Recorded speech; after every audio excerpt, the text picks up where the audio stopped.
I'm Leo K. I'm joined here with my buddy Deshaun to talk about the state of Lightfall and our thoughts and impressions on Destiny as it is right now. Did you want to kind of say a little something about yourself before we begin? Yeah, like you said, I'm Deshaun, and I secretly run the D1 Alpha Vet Twitter account. So that's where you can find me. No, I'm just kidding, but yeah, I've been playing Destiny a long time, and I became friends with Leo based off of my love for Destiny. So this is definitely something I wanted to like get into with him to see how he's feeling about it. Definitely, yeah. It's something I've also been excited about. I've wanted to kind of sit down and talk with you for a while because it's a game we both love and we both love playing hunters, which, Of course. there's a lot of common ground there. So it's going to be interesting. So, yeah, we have a bunch of, notes and general topics that we want to cover, talking about Lightfall and the way the game has been. So we're probably just going to go down the list. That's seems good to me. Yeah, let's do it. So the first one is our expectations for Lightfall going in. I'm sure we both have some different ones because you've been playing Destiny for years. I only started during the Witch Queen. I started playing during Season of the Haunted. Yeah, definitely. So what I'm really interested in knowing on your end, because I'm gonna have like a long-winded answer. hmm Um, I wanted to know, like, since you came in like very recently, what were you expecting for Lightfall going in, like knowing what you knew about it? So my expectation for Lightfall was I thought it was gonna be like the biggest expansion, like both narratively and mechanically that we've had in a while because I wasn't really around for Beyond Light and its seasonal content. I played it like way after the fact, Hmm. but I really enjoyed getting stasis and like learning to wield the darkness. I thought that was really cool. I was really excited to get another subclass, and also it seemed like such an apocalyptic thing, right? What I was thinking was gonna happen is we were straight up gonna lose the last city, and we were gonna like get wiped out and stuff, and we would have to like travel to Neomuna and like have our base set up there, like that the Vanguard was gonna like go there or something. I was just expecting I was waiting for some crazy like world ending stakes because that seemed to be what they were communicating, and that's what got me excited. Okay, nice. So moving on to like what I was expecting out of it. So like I said, someone that's been there from the very beginning, like I was there day one from the alpha. One of the biggest problems I always had with Destiny, which basically everyone also had, was that the story was like very vague, very mysterious, which was sort of like a dual-edged sword. hmm On one end, like you really wanted to figure out what was going on, and that works for like the beginning, like a brand new universe like this. Right. But what Lightfall is going on the ninth year of Destiny overall as a franchise, my expectations going into Lightfall, especially considering the namesake of the expansion, well, what I told you privately is I was expecting this to be like the Assassin's Creed Revelations of Destiny, pretty much. We'll finally start getting answers, and we're setting up the end of this chapter pretty much. So my expectations going in was like figuring out exactly what the Traveler was finally, or at least getting some hints to what it was, hmm exactly what the Witness is, and the enemy of the darkness overall that they've been setting up since the start of this IP. That's pretty much what I wanted to get out of it, was like starting to get some answers so I could like know what's going on. Yeah. I would agree with that honestly. Like a lot of that was also what I was feeling and what I was hoping for. Not that I've been playing like nearly as long as you, but these central elements of a universe are something that I'm always deeply concerned with. Like I really care about what the traveler is, what the witness is, what the darkness and light are. Like those are central elements of the Destiny universe that underpin literally everything we do as guardians. And it's like, hey, it sure would be cool if we got some information on those, especially in such a seemingly intense, narrative moment. Exactly. Like, especially when they first announced Lightfall, back before they even talked about the final shape as being a thing, the original tone for Lightfall made it seem like it was going to be this dark, Yeah, serious story. And that's kind of like the opposite of what we got, like, once it was finally, like, actually revealed what it was. right. Like that presumably is what became the final shape, Right. which they're working on right now. Yeah, I think my expectations for Lightfall, just to summarize it, was I was definitely expecting it to be a lot more Substantial in terms of like answers. Yeah, exactly. More explanatory, if that's a word. Definitely, yeah. I would say I was kind of the same. I was hoping to. I had gotten into the universe like a little bit earlier, and now I was like, cool, I'm on board now. Like, show me like what I'm on board for. Hmm. So easily, I'd say everyone's favorite part of the campaign, like the story, was definitely the intro and basically the ending of the campaign. Yeah, I don't know if everyone agrees with that, but that's how I felt. that's how I felt as well. Yeah. The opening cutscene, I'm kind of upset I watched all the trailers for Lightfall because I feel like this would have been like such a dope cutscene if we didn't already see. Yeah, if we knew nothing. Yeah. So like to finally see like the traveler do something, like if I didn't know that was already gonna happen, like my mind would have been like completely blown seeing it like shoot that beam of light at the witness's pyramid. Mhm. But yeah, that the opening cutscene, that's the exact tone that I was expecting out of Lightfall, and honestly, that's like probably why it's my favorite part. Like the ending and the intro was because it had the tone I was looking for with Lightfall from the very beginning. I agree. It felt like something genuinely serious was happening. Yeah, and definitely with the ending, which I do have gripes about still, but even though I still thought it was cool, the reason I thought it was cool was because like the witness, like as a villain, even though we don't know much about the witness yet, I think the witness is like such a one of my favorite villains in like Same. fiction right now. Cause like just cause the aesthetic. It's so terrifying. Yeah, exactly. Like as a being, it's something where, if it's like floating toward you, like you don't want to be anywhere near that thing. Yeah, basically, as soon as I saw the witness just like sliding through space as if there was just like floor there, like I was like, oh man, this is like so dope. The way the witness like from behind, like that shot of it heading towards the traveler, and it looked like a pyramid. Mhm. I was like, oh, this is like so cool. Like the witness's design was perfect. I feel like I know a lot of people have like problems with it, saying that the witness looks like Megamind, but I think the witness just looks really cool.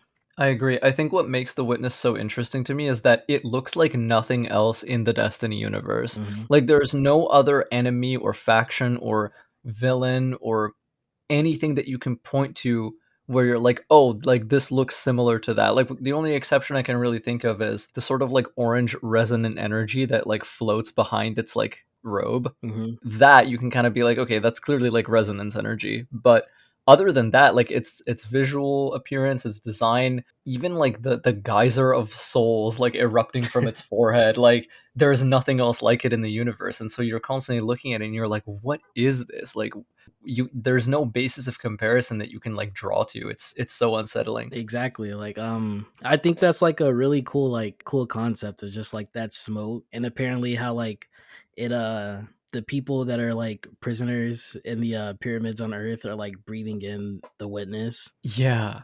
I just think it's like such a weird concept, but it really adds to the mysterious element of the darkness because we still don't know that much about it. But yeah, the witness is definitely like just like a really cool character design. I honestly, even from the beginning, I never got like why people thought the witness looked goofy. Like I was on board from day one as soon as I saw the witness. I think I felt the same. I was always like, this being is deeply unsettling. Which is exactly what it's supposed to be. It's powerful, it's kind of freaky, you don't want to mess with it. Staying on the topic of the witness though, how'd you feel about how the witness like imposed like its superiority over Calus like during the story? I thought that was fucking awesome, if I can be honest. Like that moment where it was basically giving him like the pervading darkness debuff, and like you see his eyes like freaking out, and it's like looming over him. Like that was really intense for me, and it's the first time I've ever seen the witness like genuinely irritated. It was like, stop fucking around. Like you got to do what I need you to do.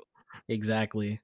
I think like Lightfall leading up to that point was kind of like goofy and very Mhm. like silly like a lot of times, but that moment I was like, "Oh man, like the witness." This is destiny. Yeah, exactly. Like you felt the gravity of like the witness's like menacing demeanor during that cutscene. Yeah, I thought it was great. It was easily my favorite cutscene, like mid-campaign itself. Yeah, definitely. It's definitely up there. Like that was the part where I was like, oh, I already couldn't wait till the final shape just because of that cutscene. Season of the Deep as well, which, hopefully it really is about the witness as much as they say it is. I do have some theories about that based off what I know about the name of the season. Another thing about that cutscene is a lot of people think the witness shapeshifted. Is that what you think happened there? I'm not so sure I agree with that. Like what seemed to me to happen is Calus was clearly dreaming, Hmm. right? Because at the end of that cutscene, he jars awake Yeah. and then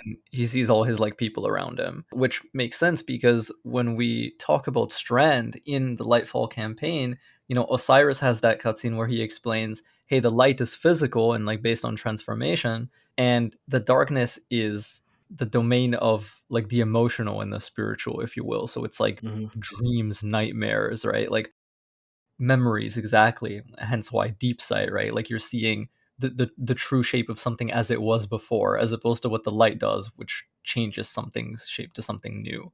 Hmm. And I thought that was really interesting, like in the context of, hey, this is what we're discovering about Strand. This is what we're discovering about the darkness as a force, dreams and nightmares. Of course, the witness would appear to people in their dreams. What I thought during that cutscene, I didn't think it was shape shifting like everyone else thought. I more so thought like, because if you, I don't know if you've seen like the released images of the new the Grimoire lore book that they're doing. That's not out yet. It's like all about Cabal and stuff. You see like art of the witness standing up in front. It's huge. Yeah, exactly. I thought the witness was just growing, like getting taller or something, like as part of like the dream Calus was having. Yeah, yeah. Just to be like more imposing.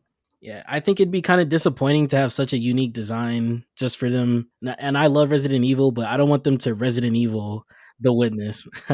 No, no, no. The witness has to stay the witness. I don't want it to like change its proportions or its like, anything like that. Like it can get bigger, but like it should still look like itself, in my opinion. Right, similar to Oryx. Exactly. Moving on, like past the witness, which we're both in agreement on. Witness is awesome. Yes. So I don't want to get into exactly the gameplay elements of Strand. I want to more so get into how it was introduced in the story. Hmm. So you fall on the planet from the escape pod from the Cabal ship, Yeah. and then the way Bungie described Strand, they said you would be the first character to be able to wield Strand that would wield Strand in universe, like lore wise. Like no one else has ever seen Strand before. So that made me think like, oh, they were gonna do like a Taken King style, like when we discovered the third subclasses, that there would be a reason why we'd never been able to see Strand before. Right. But it honestly felt like, as far as I know, Strand just like, It was sort of just there. yeah. That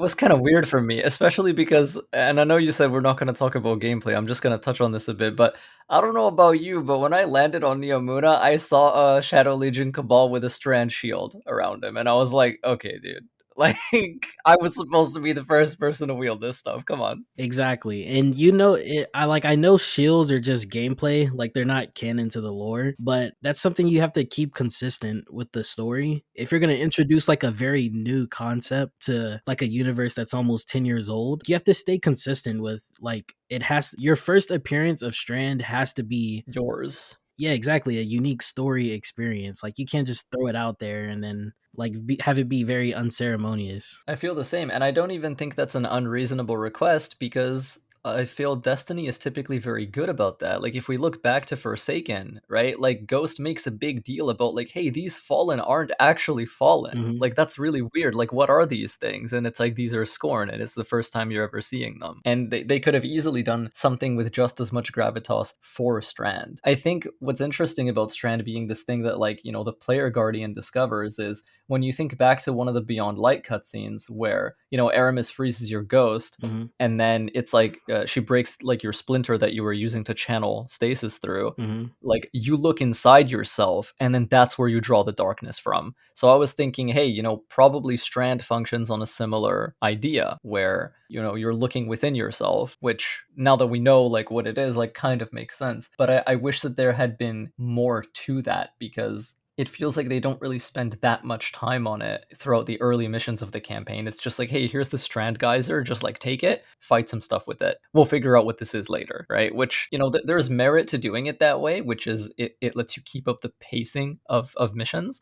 There's a weakness to it as well, which is like, I don't know why the thing that I just picked up matters. If I hadn't watched all the trailers and all the marketing, this wouldn't even seem like such a big deal to me. Right, exactly. It's like just like how some weapons just have like poison for no reason. That's kind of like what it would feel like if we didn't know about Strand. Touching on that point you were bringing up though, like of course I'm not in the writer's room, so I don't know exactly how they figure this out if we're gonna like know more about Strand that way.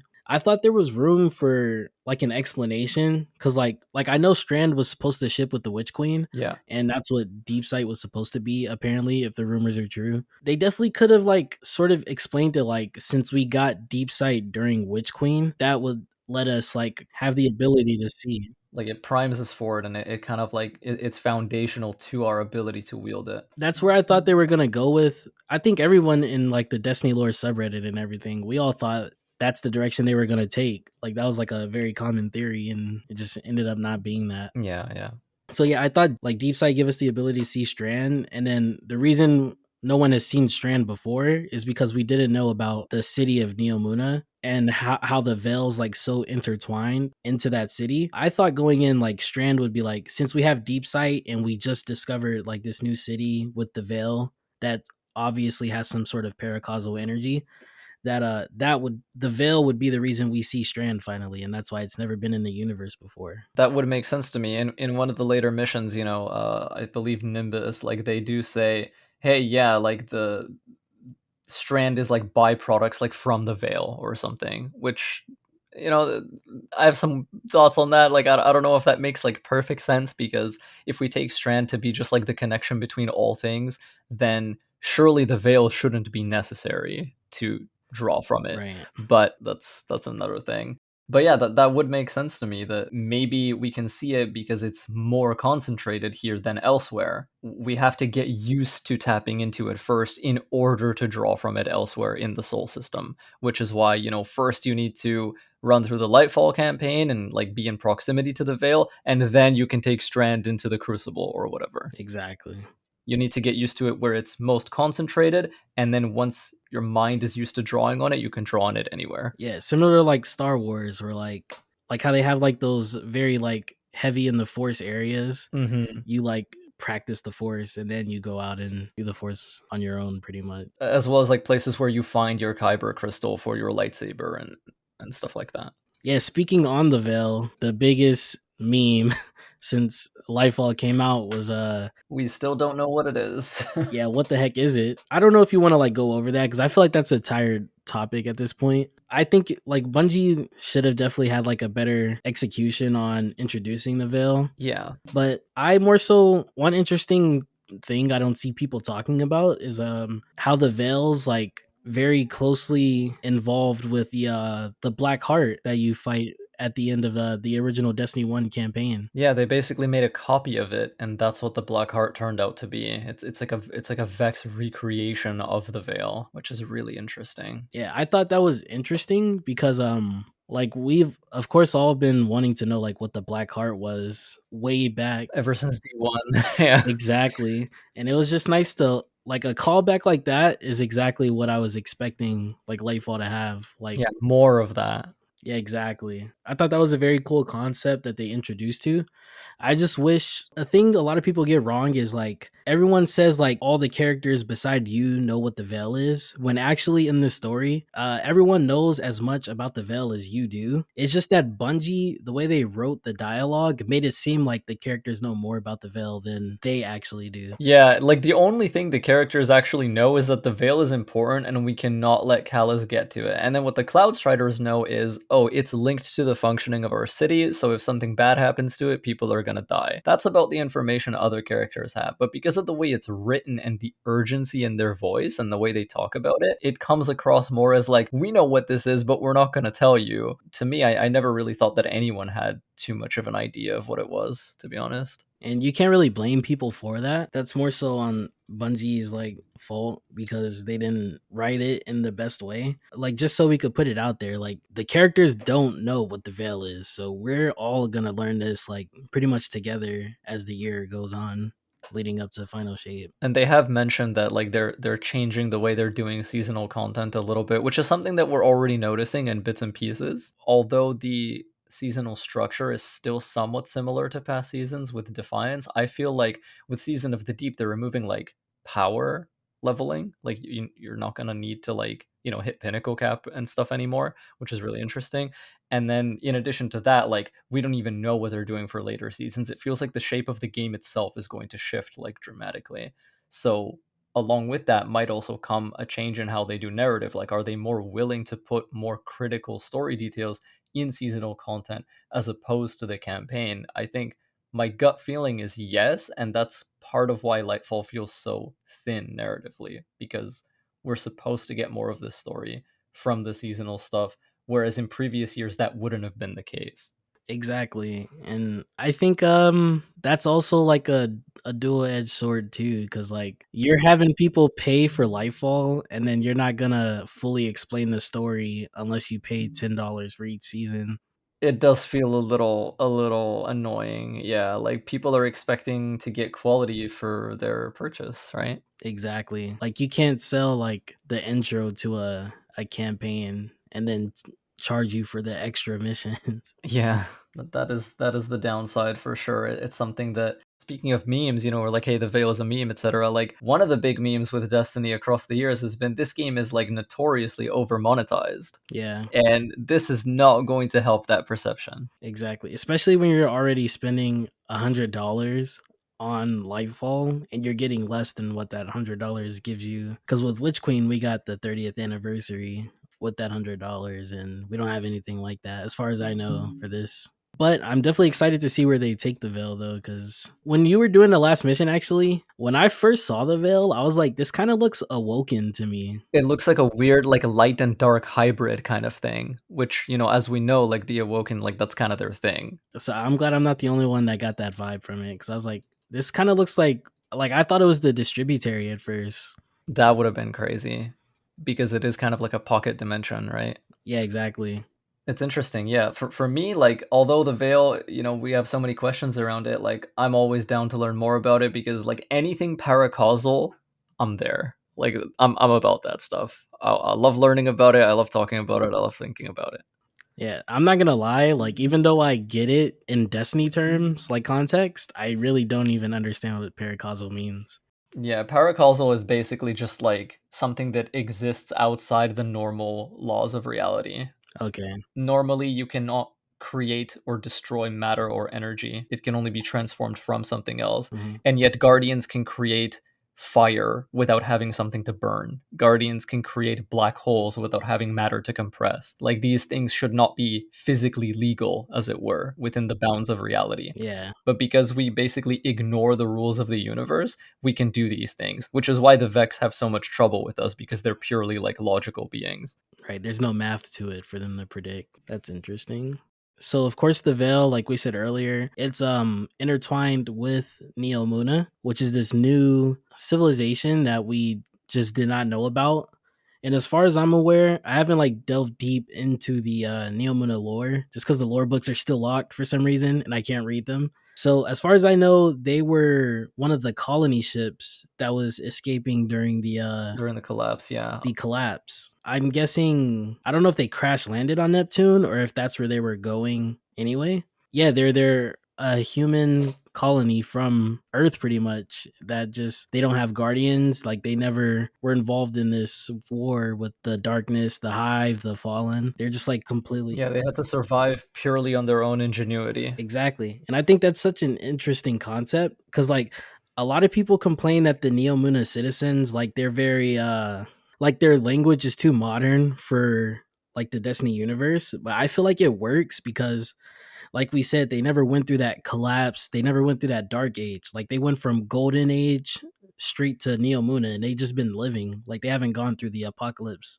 level event. Yeah. I feel like it works because they're characters that, they're a society, they're a civilization just like us, but they're just different enough that like they sound different from us because of their distinct experiences, which is cool. Exactly, and they're very sheltered from that war that was going on, and like their sort of naivete, like in their dialogue, like proves that they were sheltered from all of this before. Yeah, it's also new to them as well. Like, first of all, they're kind of scared of us when we first get there. They're like, "Whoa, Earth warlords, light bearers, like they're gonna come like kick our shit in." Like that's kind of scary, right? But then later when you do patrols for them, they're just like, "Hey, can you blow stuff up with your superpowers?" Like I always love that one Lost Sector, like the arcade one when you do it for the first time, and the guy you're talking to is just like, "I miss this place." And it's just so funny, like the way they talk is just like really funny. Yeah, yeah, I love them.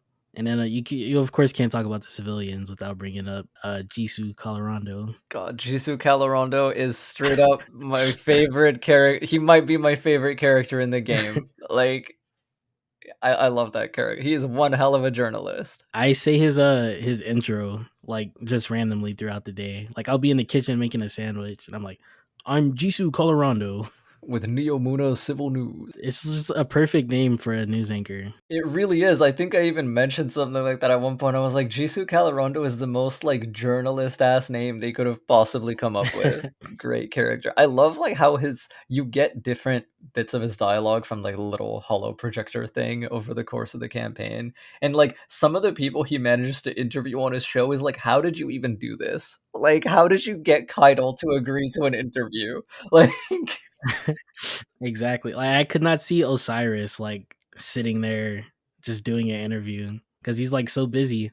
But going on like from that, part of the Neomuna civilization is also these Cloudstriders. So we after we get introduced to Strand and stuff, we get introduced to Rohan and Nimbus, yeah. which has their own sort of like unique aesthetic that we've also never seen in Destiny before. So when you first saw like this opening cutscene with Rohan and Nimbus, what were your thoughts like about them? Man, like I thought they were so fascinating and so interesting because, I knew like, hey, these people are lightless, right? Like they don't have immortality, and yet they're still kicking ass. Like they're out here fighting. They're taking down like, they're straight up like scrapping against the tormentor and stuff, which is insane to me because, that thing did grab me in the first mission and I was like, okay, I never want that to happen to me again. Yeah, I thought they were really cool. I think that opening cutscene portrayed their dynamic and like the way they play off of each other quite well. Like it set them up. It communicates the archetype that they are. Like Rohan is the serious guy. He knows what he has to do, and he has a lot riding on him, so he's not going to really be playful. And then Nimbus is, quite playful. Like they arrive and they're kind of like, running around on their little hoverboard and stuff and killing people. It's like, hey, I had that guy, right? Like there's like that classic thing. Yeah. I thought that was a really interesting intro, and one moment that doesn't get talked about that much, or at least in my experiences, when Rohan looks at Osiris and he's just like, not all of us have lives to spare. That was something that really hit me hard because I'm like, hey, Osiris is lightless too now. Like you can't just assume that. Yeah, I kind of felt bad for Osiris there too. And that cutscene, I did think so. I did like Rohan, of course. I thought Rohan was cool, but specifically Nimbus. Like I thought Nimbus in that opening cutscene, I thought they were a pretty cool character. Like the way they had like all this flair, laying down on the board and dodging all these attacks and everything. Like I thought Nimbus was cool. That was pretty cool. That had like a little bit of, Cade 6 energy almost. Like not quite the same because Cade 6 does lean harder on the cool factor, whereas Nimbus is more playful and goofy. Like I feel like Cade, like he was playful and goofy, but he leaned more on being a badass, like with the playfulness like mixed in. Whereas like Nimbus is almost kind of the opposite in a way where like they're mostly playful and goofy with like some badass in for a good measure. So how did you feel about everyone's reactions to like Nimbus's dialogue pretty much? I don't think there's anything like particularly wrong with Nimbus as a character. I just think that perhaps they weren't like slotted into the Lightfall story in the smoothest way, because we were talking earlier, like, Bungie set up certain expectations, right? Like it's the end of our world as we know it, and this character is being very not being terribly reverent of that, if that makes sense. And so I feel like even in the best case scenario, it was going to be difficult for audiences to really get behind that, because you're in an emotional mood, in an emotional state, and then this character is being like very playful to you, and it's just like it's cool, but it doesn't there's a bit of a disconnect there, if that makes sense. And I think a moment that really exemplifies that for me is actually like in that final cutscene where you take down the final boss and the Nimbus appears, and they make like a pretty off-color joke to Kaido, and it's like, is this really the time? It's just one of those things where it feels like there are ways to make characters be a little sillier and more playful. The caveat is that it can't be all the time. And I feel like while Nimbus does have moments that are like grounded and have gravitas, especially like in the post campaign stuff for obvious reasons, a lot of the time it does kind of feel like their reactions are not necessarily appropriate to what's happening.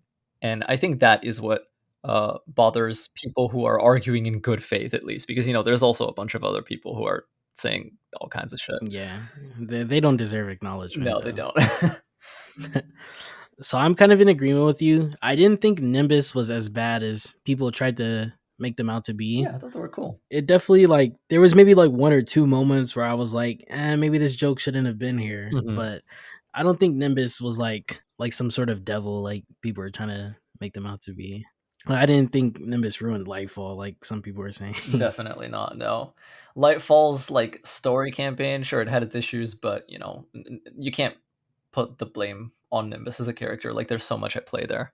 Especially like post campaign, like Nimbus has some really like nice moments. They really come into their own there. I really enjoyed that. That was like my favorite Nimbus, is that post campaign Nimbus, because you get to like really see them like reckon with the state of things and start growing, and I thought that was really cool.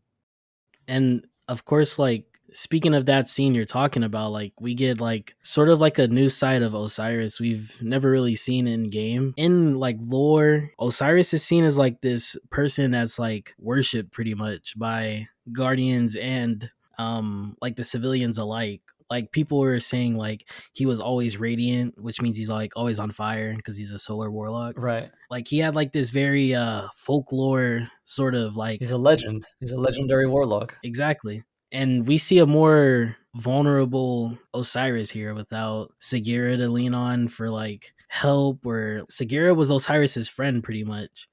Now with no Sagira here, like Osiris is like struggling to like really find his purpose, like how he can help with this war pretty much without his light abilities. Yeah, and it's really devastating for him as well, because the loss of Sagira. I think one thing that people don't really point out as much, it's even worse for him, because and you see this in Spire of the Watcher when you play the dialogue. They're like, people aren't taking Osiris seriously. They're like, dude, you got yourself super messed up. Like, you shouldn't be out here like fighting already. You should just take it easy, old man. And like, that feels horrible to hear, because like you can kind of imagine what that feels like. Like, you're a legend, right? And then suddenly people are like way too concerned for you, and they're not letting you be that legend anymore. And it's like, well, hold on, I'm still the guy I always was. Like, maybe I don't have my light and I don't have my ghost. Surely there's still something I can do. Like, surely I still have value as like a fighter in this conflict. I think it's cool to like see, like, I would say angry, yeah, angry and like, Justifiably so. yeah, and angry and like really like he's like keep your eye on the ball here pretty much the entire campaign. And I thought that was like an interesting dynamic because usually during these campaigns, like we think like the Guardian and everyone else around us think like we can do no wrong basically. Like we never lose, we always end up winning at the end of the day. And Osiris is like, no, like this is serious, which I thought was really interesting. Yeah, Osiris is like, we did lose, and we're gonna lose more unless we like get our shit together. Like, there's one moment that like I think some people don't like, but I thought was really cool, was when he's like, hey, let me see if we can improve your staying power with Strand, and then your ghost is like, hey, we're doing the best we can, and he just screams like, we need to do better. Hmm.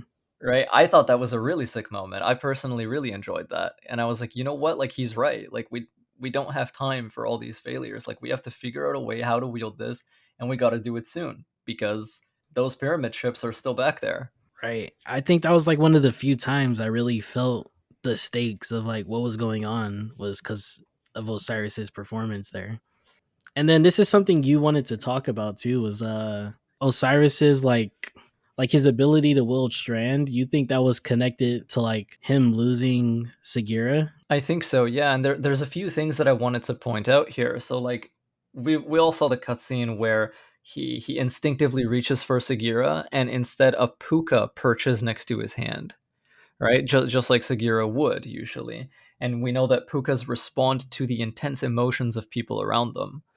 And Strand, being part of the darkness, is strongly connected to emotion, to powerful emotion that you feel. And you know Strand, more deeply, we learn is, you know whereas stasis is individual will, Strand is connection with all. So they're kind of like opposed mirrors to each other in a way.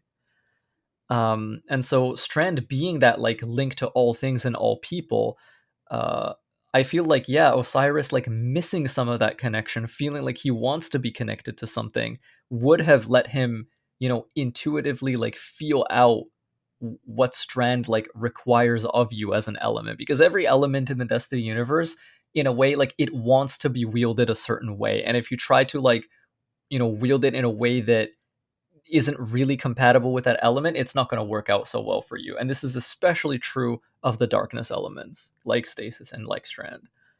Like you kind of do have to like wield them the way they want to be wielded, and that is like 200% true of Strand, which we see throughout the campaign. Like we try to force it many times, and that is what leads to that like exhausted state, until Nimbus is eventually like, hey, flow with the current, like don't strain for the energy, just let it take you where the threads want you to go. And I think that interweaves with the gameplay element of we grapple onto a point and we go to that point. We're not pulling things with Strand necessarily. One of the criticisms I can't stand during that ending cutscene, people are like, "Oh, why didn't the Guardian just pull Ghost down?" And I'm like, "That's not how Strand works. Like, you would just go up with Ghost when it's like going to the Veil. You wouldn't be able to pull it down." And that's all to say that a lot of these Destiny players will be pretty terrible at wielding Strand because they don't understand it. Yeah, and I think what's really interesting as well is like, while it's probably not interpreted this way, Nimbus not being a light bearer, like not being paracausal, is probably what helped them, glide up and like grab Ghost down for us in that cutscene. I feel like, because think about it, if it was a paracausal entity that went up there, God knows what kind of effects the veil would have on them. I mean, we can see what effects it's having on Ghost and on us, right? Right. And as far as I know, like the Veil, it doesn't need to be the witness contacting the Veil that would cause that bridge that happened or whatever. Like it had to, like they just needed a light source, right? I think that is what was implied. Yeah, Yes, and we're a being of light energy pretty much too. Like we still wield the light. So we do indeed. the same thing would have happened, right? Even if we tried to pull Ghost down or not.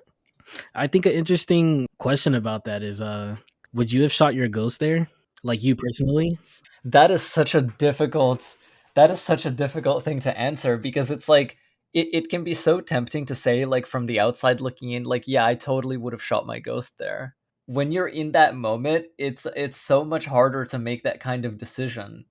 Like, this is something you see a lot in fiction, where people are like, oh, I disagree with what that character did. If I was in that situation, I would have done that. It's like, okay, but that is what you're saying when you're in like a stable emotional state and you're not like under stress. Especially with the end of the Last of Us just airing that final episode. Yeah, that is exactly what I was thinking of. Yeah, I don't know. I don't think I would have shot my Ghost either though. Like I don't think so either. Yeah. in my head canon, like because I make my own lore up for my Guardian. I do too. Like I have a name for my Ghost and everything. Like I like my Ghost is my Guardian's best friend. Like Yeah. no, definitely no. There's no way. Yeah, there must be another way, right? Exactly. And I mean, especially because like in the Destiny universe, like if you're someone who deeply, cares about this universe, and your guardian's personal lore doesn't conflict with this, you're supposed to care about your ghost. It's supposed to be like a sacred little buddy to you. Like, Mm-hmm. just shooting your ghost, like, this is something you want to take really seriously. It's not a decision you're going to make lightly. I know guardians, like player guardians, who in their lore they do actually hate their ghosts, and there are like guardians that exist in universe, like NPC guardians, that they also don't necessarily have the greatest bond with their ghost. Like, there's animosity and hatred there with some of them. But for players who you do like your ghost, and you do consider them like an indispensable companion and a close friend, like, yeah, I don't think most people would have the strength to do that. Right. And Ghost, like, I don't remember if this was the final year of Destiny 1 or somewhere in Destiny 2, where like you sit down with your ghost and like Ghost literally says like they love you. Like, it's out there, like you guys are like best friends pretty much. That's really cool. I don't remember if that was D1 or D2, but they literally like do say that they love you like as a friend. That's amazing. So I don't think it's as simple as people are trying to make it out to be. It's definitely not. And on just like a cheeky little note about that cutscene, I wish we got like an actual exotic Falstaff gun. That gun appears in the cutscenes, it appears in the commendation screen, and it's not in the game. To be honest, it was the original craftable weapon because it was exotic in D1, and you could choose the scope you put on it, like barrels. Like it had like 5 different options in each column of what you wanted to put on. That would be so cool. Because, yeah, that is like the iconic Earth weapon. I mean, you pick it up in the New Light tutorial as the first gun you ever get, but it's like a gray version with a cracked scope, right? I keep that gun in my vault just because I'm like, it's iconic, man. Like, I used to pull it out as a meme during PvP. Whenever I was feeling goofy, like during Destiny 1, I would just whip out the Kvastov. So we got into our protagonist of the Lightfall campaign. mhm. Another side of it that I want to get into is like Calus. Like, so Calus has been a villain that we've been on and off with pretty much since the start of D2, pretty much. For quite a while. So how did you feel about Calus's sort of like his motivations and his interactions throughout the story? I'm of two minds about this. So for me, Calus is less special to me than he is to other Destiny players because I have barely any exposure to him. The first time I ever met him at all was in Season of the Haunted, which is basically when, you know, his arc for the foreseeable future had been kind of like wrapping up until Lightfall, right? And so like I never played Season of Opulence. I never really was on the Leviathan before it was, corrupted by nightmares and stuff. Like, I have none of that context and none of that experience. And so for me, I always thought of Callus as just kind of like, I don't know, like, it's like, hey, here's the witness. This is the cool character. And then here's Calus, who is Calus. And I was like, okay, can we like get back to a villain I actually care about? Like, that's typically how I feel whenever Calus is on the screen. However, yeah, like, what I will say is that as opposed to the witness whose motives are enigmatic and inscrutable, Calus is remarkably grounded in his desires. Like, he just wants, riches and material gain and good food, and to just like enjoy himself and vibe out and have power. On the one hand, it makes him kind of like a simple character, but on the other hand, there is something to admire about that level of sincerity and that level of honesty, which is why I tended to appreciate like that part of him. Although he's kind of hilarious in comparison to the witness, who is like terrifying. Like, whenever Calus is on screen in Lightfall, it's just kind of like, yeah, dude, like go be like fed grapes from like a pure platinum goblet or whatever the hell you want to do. You know what I mean? Like, he's very much about what he's about. And there's kind of something nice about that. But in terms of him as a character, like, do I feel like he's a threat? I wouldn't say I necessarily felt that way. I think to me what makes Calus threatening in any way is that he has the witness's power behind him.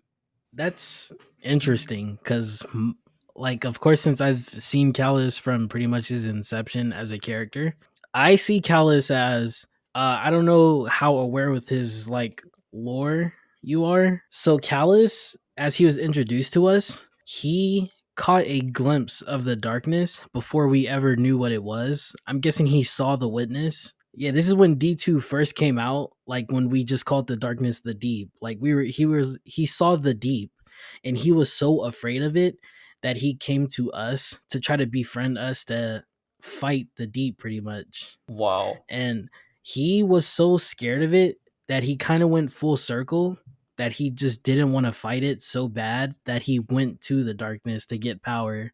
He's basically not against it. Like it's a very if you can't beat him, join him type of thing. Yeah, like at least I won't be on the losing side.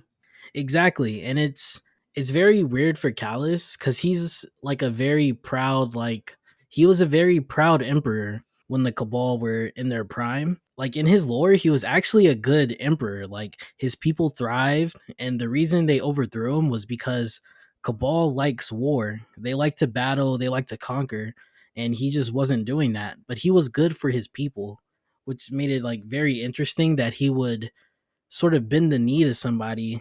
Like I don't think he would do that normally if the witness wasn't like all powerful. So it was like this weird sort of like flip flop for Callus, like to see him under someone else's wing for once instead of him like pulling like the strings. Right, and I guess that's why, Kaido so often references like, oh, my father heard the voice in the darkness and it like whispered in his ears and like he wasn't always that way from what you're saying. Like he was manipulated and frightened and tricked. Yeah, that's why he was able to be overthrown because he was so loved by his people that he didn't expect like this coup basically led by his own daughter to like overthrow him. Right. And I thought it was like just so weird to see Callus like he's like this proud guy. Like you would think He's not your typical Cabal. He's not what you think of when you think of Cabal. right. It's like he's always like it's like my way or the highway. Like I'm gonna if you want to like be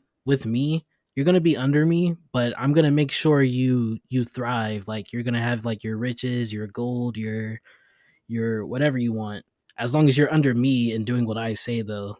And it was like so weird to see like him bend the knee to the witness. Like it was just pretty weird to me. But I kind of liked it as like he was so scared of the witness that he was trying to fight it and then just didn't fight it anymore. And he was just under the witness. What's really curious is that, in that regard, like that completely recontextualizes the Lightfall cutscenes for me as a player because when I look at them now, it's almost like his position has been like flipped or inverted in a way where instead of being like you'll work for me but have everything you want, now it's I'll work for the witness but at least I'll have everything I want. Exactly. And that's why Delicious he power. yeah, that's why he looks in his chalice and like he gets mad that there's no wine in it. He's getting the worst of all worlds. He has no freedom and he doesn't have the opulence that he would have granted to those under him. Exactly. Like he has no one to show off his opulence to, is what he really wants. Mm-hmm. And his empty chalice is like sort of symbolism for that. Like he's looking at his empty chalice and no one's filling his cup. Right. And that upsets him. That's really cool. So I thought Calus was definitely interesting. What I really wish they would have delved into more though is like more interactions between Kaido and Calus. Her entire character, like why we get introduced to her, is because she hates her father. Yeah, she acts as like a foil to her father or like a meaningful rival to him in this universe. Exactly. It felt like in Game of Thrones, like Jon Snow felt like the foil to the Night King, and then they don't even fight in that final battle. That's kind of like what this felt like to me. Like I don't even think they interacted at all, besides off screen. There was that one moment in the final mission where, she's like, "Oh, I'll hold them off like as long as I can," right? But I mean, that we don't really see that directly, right? It's more implied than anything else. And honestly, you're kind of right. It feels like a number of characters were just not used in Lightfall whatsoever, even though, they're major characters. Like you would think that they would have presence in an expansion about like our end beginning, right? Exactly. Especially Eris Morn was like such a like if you read the Dark Future lore book, like she was like one of the catalysts for that dark future. And she Yeah, and she was one of the first wielders of stasis in our timeline. Exactly, and she just literally has zero. I don't think they even mention her once. We also don't see Elsie Bray at all, which is weird because wouldn't she be the character you would expect to see here the most? She literally has a puka. I'm pretty sure she's the one who gives us the Quicksilver Storm gun in canon. Yeah, exactly. Like if you read its lore, like Yeah, that's interesting. I never thought about Elsie Bray. I forgot she had the puka because it's disappeared. I think since that cutscene. it is still with her in the Lightfall opening cinematic, which means it's probably still with her in its ending cinematic too, because I have a strong suspicion that that was originally a single cutscene that they cut into two. Yeah, I saw someone stitch it together. It's obviously Yeah, just one yeah. cutscene. It's interesting, like your perspective on Calus, though, because I hadn't even thought about that. Like you, since you weren't there from the beginning, and everything to do with Calus had been sunset. Like you don't have that reference point for Calus. But to me, like, I think that's fascinating because while a lot of players might hear this and be like, oh, this is just more proof for why Destiny's content model is bad, like, I actually feel the exact opposite. I think there is no game I've played that is like Destiny in this regard. Like, the argument I always use is me starting as a new player, it feels like I'm participating in a world with, like, genuine history and not just, like, written history, but history that guardians around me have lived through, that I get to talk to them and be like, hey, what was it like living through the Leviathan raid? What was it like, being a guardian back then? Because I only got resurrected a few months ago, right? Like, whereas you guys have been around forever. And I get to talk to you and be like, hey, what was it like back then? What was Calus like back then? Right? Like, and these are experiences that like you can't really get from any other video game. There is something like there is an element of loss to it where it's like I can't really go back and like play that stuff anymore. Maybe I could look at it on YouTube, but it's not the same. But I can't go back and play it anymore. And it's like at first the gut reaction is to be like, "Oh, that's bad." But I think that there is an interesting like experience that it gives you, that it makes you feel like you're becoming part of this ongoing universe, that it's not just static in time for you. It's not just going to freeze for you. Like you're either there or you're not. And I think there's something really interesting about that for better or worse, there is no other universe and no other game like that. And it's something I personally really like. Yeah, I could see how immersive that could be because, like, Exactly. It's the immersion for yeah, me. that's cool. I never thought about that either. So we kind of touched on it, but we talked about like how Elsie and Kaido didn't really have a big part. Also, Ikora and Zavala like didn't have a big part either, and Yeah. they're supposed to be like our commanders pretty much. Yeah, they're the Vanguard. We take all our orders from them, basically. Like, where were they? Exactly. Like Zavala was that fist for us pretty much, where like it was like what he says goes for a while. Yeah.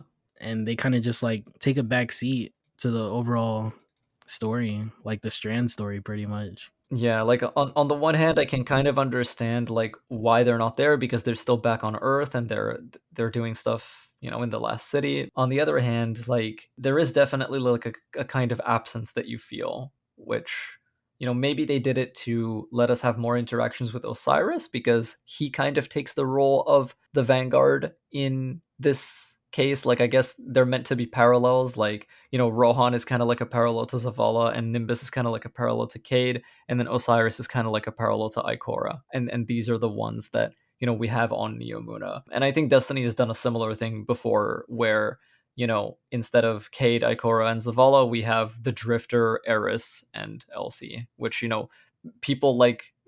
They call them the Dark Vanguard sometimes. Yeah. Yeah. I think now that you bring up Drifter, like it was weird he didn't have anything to say either because well, this is a common theory that he was one of the first people to come across a tormentor. Really, that is so interesting. Apparently, Where did we get that from? there was a lore book during season of the Drifter.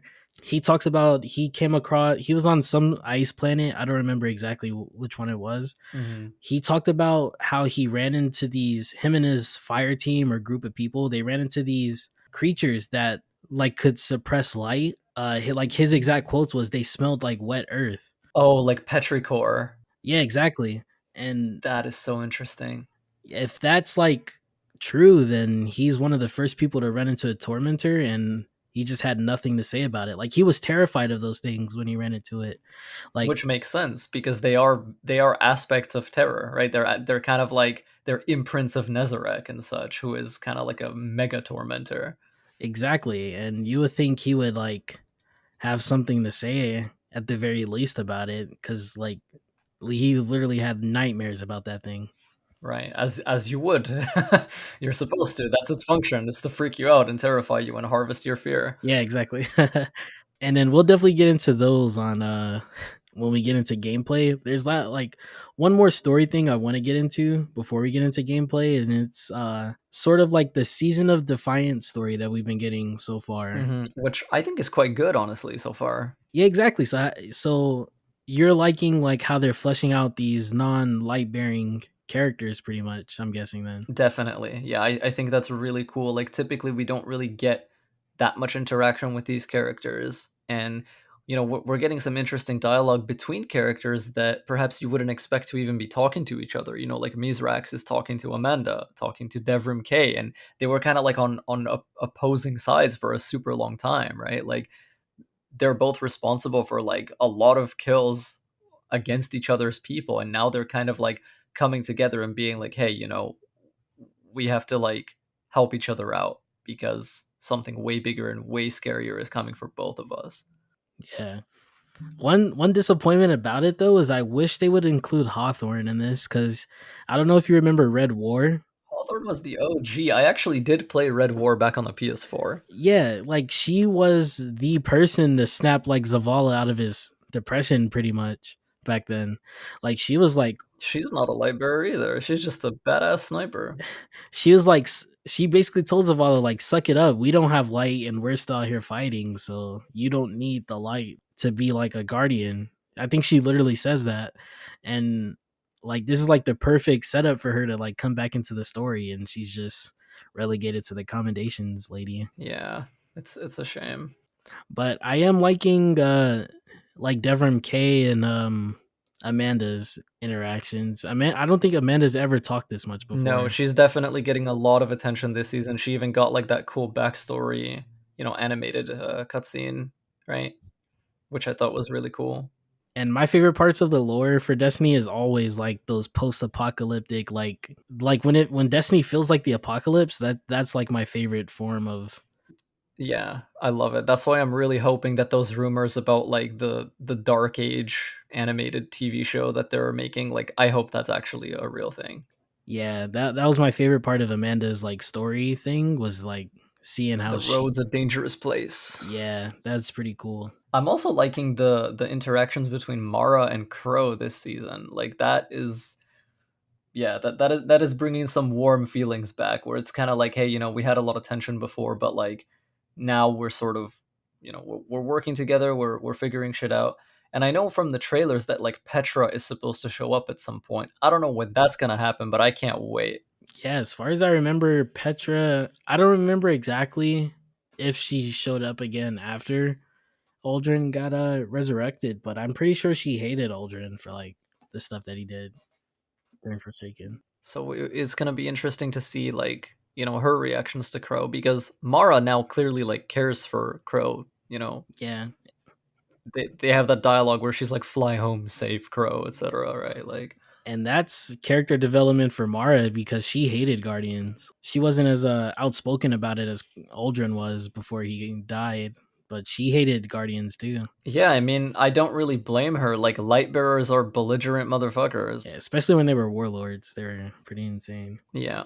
And I know you're a huge fan of crows, so I know the more crow, the better for you. Absolutely. Yeah, like I said like Jisu Calerondo might be my favorite character. I was only half joking, but like if I was like serious, it has to be Crow. Like Crow is kind of one of the reasons I started playing the game because I was like, I think I can relate to this character like in many ways. So That was Jaren Ward for me. Jaren Ward was my favorite lore. It still is my favorite lore, I think. But yeah, so all the story stuff aside, we can like start getting into gameplay. Of course, the biggest gameplay aspect of Lightfall was of course Strand Tell me how you're feeling about it. I love Strand. I think like if there's one thing we can point to mechanically that is just like a win in Lightfall, like pretty much objectively, it's got to be Strand. I don't know how you feel about it. I'm the same for the most part. Yeah. It feels so cool, and it's like I basically one trick hunter, so I haven't tried it on other subclasses, but I do have lots of friends who play other classes, and even like seeing Titans just give people woven mail and just go ham like into a crowd, like that's really cool. Seeing warlocks like go insane with threadlinks everywhere, like that's really cool. And I mean, like Strand is strong too. Like it's not just fun to play; it's also effective, which I was kind of like concerned about at first because when we were looking at it before the game came out, before the expansion came out, it kind of looked like it didn't seem to do that much damage. It seemed more like a utility element Hmm. than, a damage element, which it kind of is, and yet it does hit pretty hard like a Broodweaver super. It basically does as much damage as a Quirrus Thunder Crash, like just by itself, Hmm. which is crazy. To say nothing of like the Hunter like Silk Strike super. They adjusted it, but it's still freaking busted. Like it does so much single target damage on basically anything. Yes. Rope dart's always like a soft spot for me because going into Assassin's Creed, like Shao Jun was one of my favorite Assassin's Creed characters. Definitely. And I love how like when you're in Silk Strike and you press your dodge button, you do like the Shaolin style like Hmm. flip. I think the Arc Staff super also does the same dodge animation when you're in it. Yeah, I love like cool dodge animations. They're the best. Really, really cool. But yeah, Strand I'm loving, and it's kind of funny. I wasn't really much of an Eager Edge user before, Mhm. even though like I knew it existed and it was in the game and is a really cool perk. But now that Strand is out, like I use Eager Edge with Strand Grapple a lot just because like I'm addicted to movement now. Mhm. Like Strand broke me in that way. Like Yeah, it's definitely like really satisfying when you can like string grapples together and the obstacle course that they let you like replay. that's such a great addition. Yeah, I go through that all the time just because it's so fun to like get your time as low as possible with Shrine. Yeah, it has that like Titanfall gauntlet energy where, players Exactly. are trying to speed run it over and over again, trying to get like the lowest time possible. I'm enjoying Strand as much. Well, I wouldn't say as much. I still like it a lot. I don't know. I feel like Void is just like so embedded into my DNA after like so many years that it's hard for me to like not use Void subclasses all the time. Yeah, I'm kind of feeling the same, but like for me it's stasis. Like I only recently started really like properly using stasis cuz like I toyed with it during my time in Beyond Light, but I never really like took it too seriously. I sort of like went back to Arc for a while and Void of course because like if you're not playing Void as an end game hunter, you're kind of doing it wrong. Like you can't really ignore that element. It's so good and it's so useful and it's so strong that like Right. you would kind of be a fool to ignore Void. You know what I mean? Like you need to know how to play it, like at least a little bit. 99% of my playtime was on a Void Hunter. Exactly. So you know better than most. And but yeah, like I started using stasis like some time ago and I really fell in love with that element. Like there's so many cool things I really enjoy doing with it. I'm always hoping that it gets some kind of like new exotics to play with. And it kind of broke my heart Lightfall because Warlocks got a stasis exotic and Titans I think maybe also got a stasis exotic. And hunters I don't and remember. hunters did not. Hunters did not get a stasis exotic, and I'm just like, please, man. We have like the fewest stasis exotics out of what feels like every other class. Like, what do we have? Mask of Bakras and Renewal Grasps, and I think that's it. There's Athos Embrace too, but no one cares about that. It's the one that gives your knife extra bounces. Does Athros's Embrace even work on the Shuriken? It should, yeah. I think it's only like weighted throwing knife. No, it's specifically on solar. Oh, unless I'm thinking of something different. But yeah, I don't use stasis at all, so I think most of the player base doesn't. Like when people were posting their like subclass breakdowns thing, it was like the least used element, and I'm just like, yeah, that's fine with me. I'm special. going back to Strand though, like I like the grapple by itself, like no context. I like the grapple a lot. It's just that I really miss that grenade when I'm doing like harder content, which is mainly what I do in Destiny when I play. Yeah, And you can't really grapple with Strand in game content. Like you're not going to be grappling in GMs because if you Punching an enemy, yeah. yeah, you do that, you're gonna die instantly. Right. When I'm just playing like casually, like it's a lot of fun. What I have fun doing instead of like using it for movement, I mainly like use it for like infinite suspends pretty much. And I'm just Yes. suspending everything in the room. And that's what I Yes. find a lot of fun. I find that fun too. That is kind of Strand's identity in endgame content because suspend is essentially like a superior freeze because when you shoot enemies that are suspended, they do not get broken out of it. Like they just stay in it for the duration and you get to dump as much damage as you want into them. And it basically hard counters barriers because they can't put their barrier up. It directly counters unstoppables because that's like its intrinsic mechanic, like it stuns them.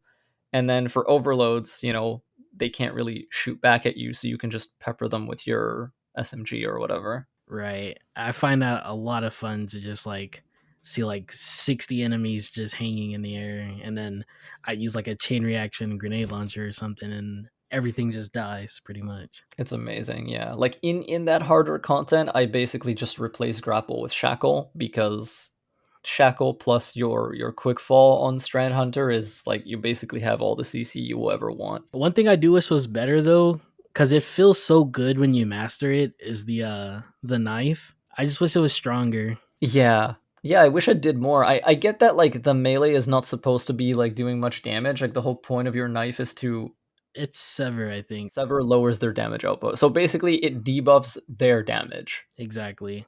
It just I don't know. It just feels really bad to like hit them with it's something that feels like a noodle, and then you catch it, which feels so good, but then you barely get any of your cooldown back. It's just like, why do I use this thing? Yeah, I don't know. I think that strand knife like needs either figuring out on the part of the player base or it needs some kind of exotic to like make it stronger or give it some kind of interesting effect.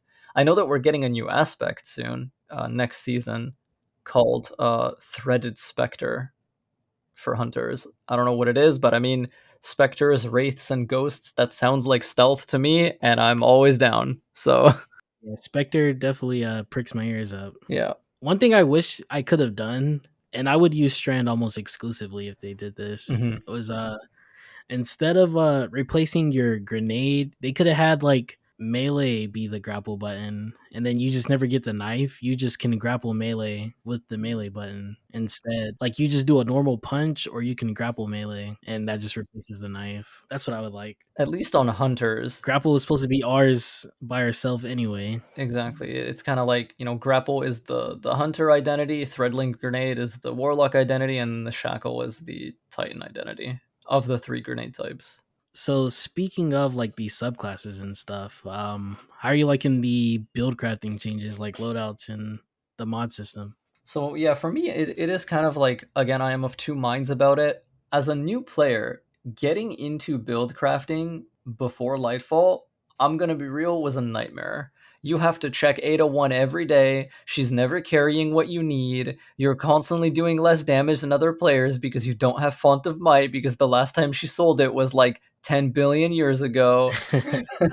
It's a lot. Like it's a lot. And then like once you actually do get the mods you need, which let me reiterate, like that is a horrible feeling. Like to be looking at build crafting videos or like getting ideas for like, hey, I want to do this, I want to play like this, and it's like you literally just don't have this mod and you don't know when you're gonna get it, right? Like that is the FOMO aspect that I don't like. It's kind of like the flip side of the whole immersed in a living universe thing where it's like, okay, but why is my gameplay like slammed by this? Like I should be able to just like play how I want, right? So in that regard, the fact that this new system, it just gives you every mod, like that's really cool. And then another thing that was sort of an issue for both myself as a newcomer and other players I knew about is that the build crafting pre Lightfall was really quite complex if you didn't understand it. Like there was quite a bit of homework involved in even knowing like, okay, how do these things work? How do these things work? Literally like for weeks when I got into the game,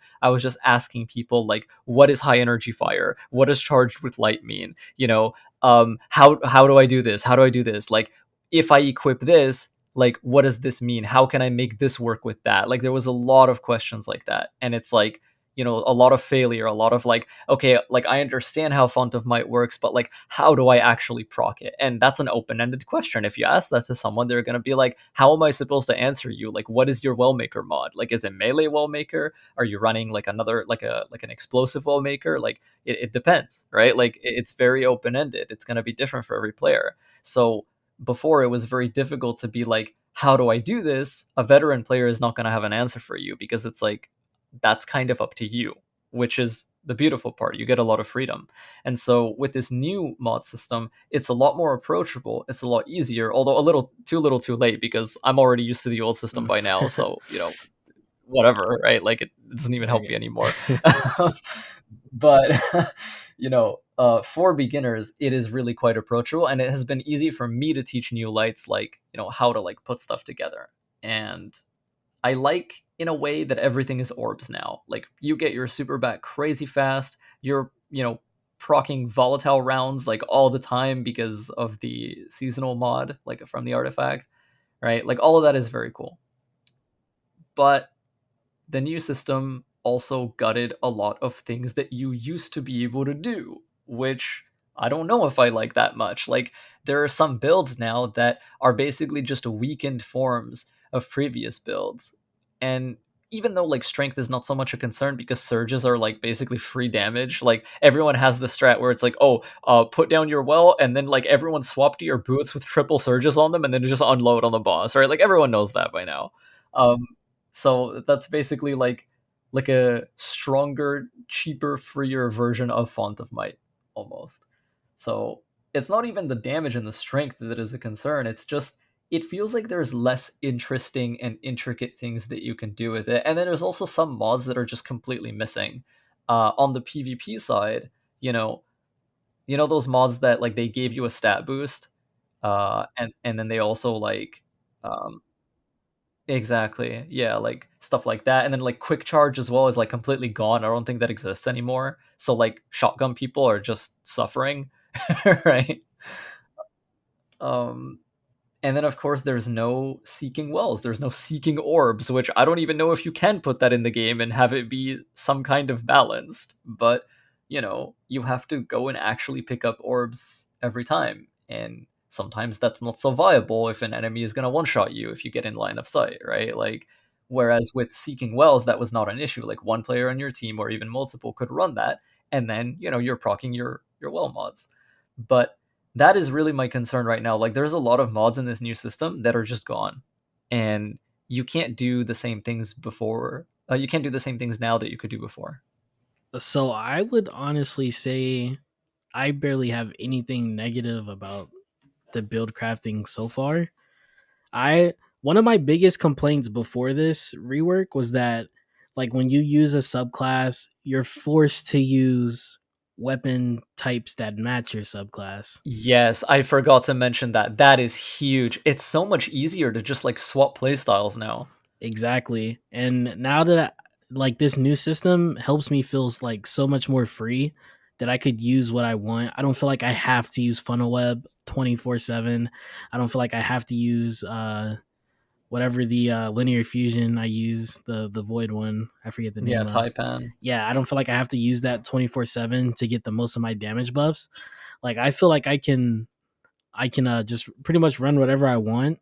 And as far as mods, I honestly tried not to I tried not to rely on like personally like seeking wells and stuff in the first place. So that's not a big deal for me. Um just cuz like I don't know if I expected it to get nerfed or something, but I feel like I would rather run something more useful than like going seeking wells or whatever. So I just never relied on that. So that doesn't hit me as hard as it hit you, which is probably why I enjoy it a little more from what it sounds like. Personally, I actually love the new build crafting. I think it's superior to the old one for now. Oh, I, nice. I I do think that like they could add, like, to me, the loss is not so much like ease of use. I think it's actually way easier, and you can be way stronger in this new system than before. Mhm. It's just like certain play styles are no longer possible, which I think is, True. because some mods are just gone completely. Yeah, and that's what I do get is like especially being a hunter, like we have more stats that we have to build into than warlocks and titans, with mobility being tied to our class ability. And it does suck that having having those mods like not work like that anymore, like powerful friends, I said for example. But if we're being honest though, like I feel like a lot of people complained about that, and I feel like it's not really that big a deal. Like you could run 70 mobility, you're perfectly fine. You're missing out on like 4 seconds of your dodge. Like it's not that big a deal. That is true, yeah, and I do actually run lower mobility more often these days, just because the game has changed, and I don't really feel like it hurts me that much anymore. Exactly. The new like, the way that everything is orbs and the way that surges work, and it's just it feels comfier to play, which I think kind of slots in smoothly because the baseline difficulty of the game is increased as well. And this is coming from someone I literally run 100 mobility at all times pretty much, cuz I feel like I'm running super slow if I don't have that trail behind me. Mhm. I know it's just a visual effect, but I feel like I'm slower without it, so I need that. But yeah, I do think overall the build crafting changes I like a lot more, just cuz it feels more streamlined, but you can also play more so exactly how you want. Like it makes the armor system a little more forgiving, because if you want, like for example, say your recovery is like really low, Yeah. but you don't have the right armor to run your recovery, you could just put recovery mods on your armor. Like so when you're charged with light, you get plus 30 recovery. Yeah, I love those, like, the font of whatever, like, font of focus for, like, grenade, for example, or, like, font of regeneration, etcetera, like, all of those. The blue ones, where as long as you have armor charge, a stat gets buff while you have armor charge, like, those are huge for me. Yeah, exactly. And I think those mods make build crafting a lot better. The removal of the elemental affinities was also a great change, I feel like. I feel the same, you no longer have to like, that is like a mercy on people's vault space. Exactly. And then my biggest gripe with the old system was always you had to run mods in specific slots. Like some mods could only be slotted into the two middle slots, and then your last slot is your Your combat combat style style mod, mod. yeah. And I hated that so much because like Same, it felt very restrictive. I'm actually glad that that's gone like you. exactly what so like I love that so much because now I feel like I know build crafting should have some give and take. Like you have to choose this, if you want to run this you're gonna miss out on this or whatever, but I feel like that was just a little too restrictive. So when I saw that that was changed, like I could just slot it anywhere in those last three slots, like it just made me feel so much more free. Like I could truly play like exactly how I want to play. If I want to be invisible literally 24/7, or if I want to have volatile rounds 24/7, I have ways I can make orbs so I can get volatile, go invisible. I have on gear falcons, so when I'm not invisible anymore, I have volatile still. So I'm just nonstop volatile and invisible at the same time. Like it just feels so fun. It's a great feeling. Yeah, like, that is one thing that I do enjoy about this new system, like, very much, is that, like, it is easier to play intentionally. Before, you were like, "Oh, I wanna play, like, with this kinda play style," and then you would try to make it work, and then you're both playing inside of energy limits and slot limits.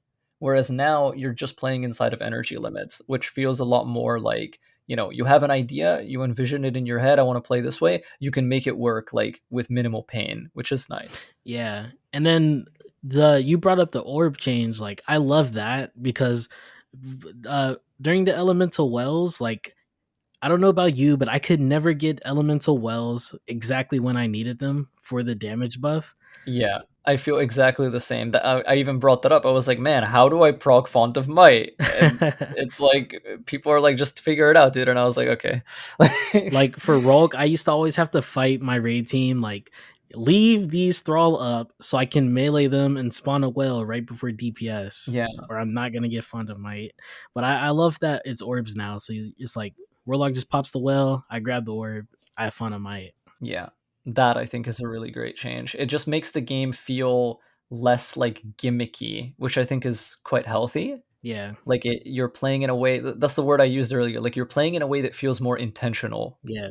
It's easier to see the logic of combat now, which I think is really cool. Yeah, that's the perfect way to put it. Because every time I have Fauna Might during the DPS phase, it always felt like accident back then. Yeah, Both loving those build crafting changes, and I think that works hand in hand with before Lightfall. Like a big criticism of the game, which I agreed with heavily, was that the game was just way too easy. yeah, Like we took everything out so fast, like that builds basically just didn't matter at all. yeah. So Bungie has increased difficulty, in my opinion, not too crazy. How are you feeling like how the difficulty's feeling in Lightfall so far? So I will say, like, as someone who hasn't been playing for years, but who got into raiding like relatively quickly, and who, I do like to touch like every part of the game, if that makes sense. Like, I'm not gonna like, I play PvP, I play raids, I play Grandmasters, I play Gambit, right? I play everything. Oh wow. As a player like that, I will say that I do feel the difficulty increase, which I think is quite good. Like that was the intention, where it's like I want to be able to play the game, and I don't want to just be able to like disrespect every enemy like constantly, Mhm. right? Like that's not like super fun for me. And so now I think that I do have to take enemies a little more seriously across most content, which feels quite good. And it's one of those things where I feel like if they hadn't increased the difficulty and they gave us this new build crafting system that was centered around orbs, like we would be completely broken. Like that, it feels like it feels like without this increase in baseline difficulty, the new build crafting would just like break the game. Like it wouldn't even be like it wouldn't feel like anything anymore.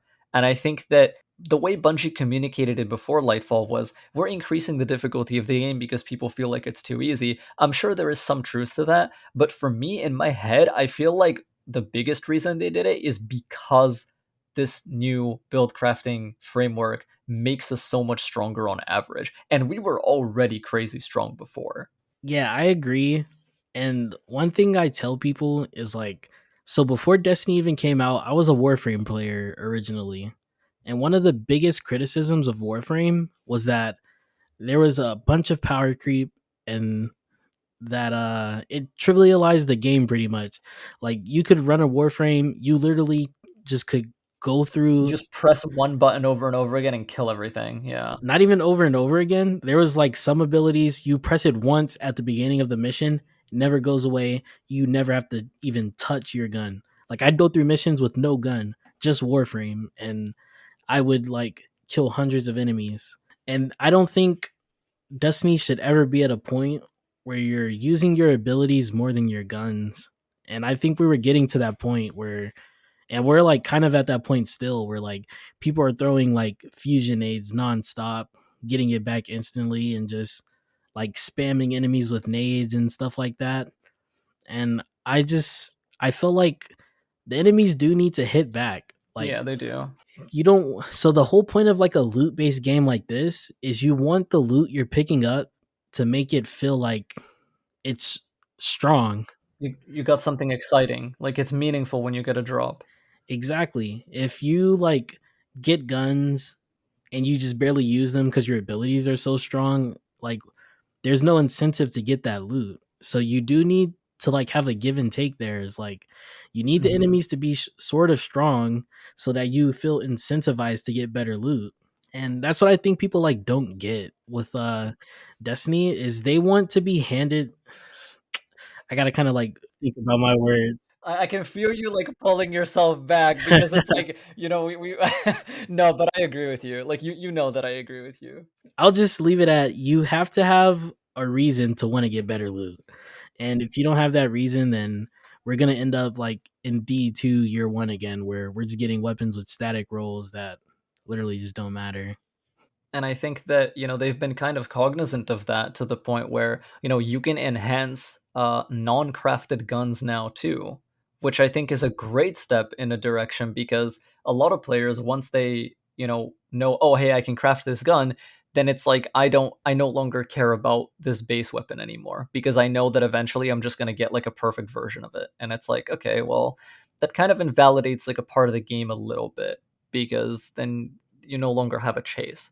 Whereas now this like new thing they're introducing where you can enhance non-crafted guns to an extent, like I think that maintains that pursuit of like cool gear and cool loot, because you can't change its perks. You can only make better an existing perk. So you do still want to get that roll to drop for you randomly, which I think is just it's an amazing step in the right direction. It's one of those things where it's like obviously enhanced perks are really strong, but before, like a huge criticism people had were crafted enhanced perks were objectively better than non-crafted god rolls. And it's like that doesn't feel very good.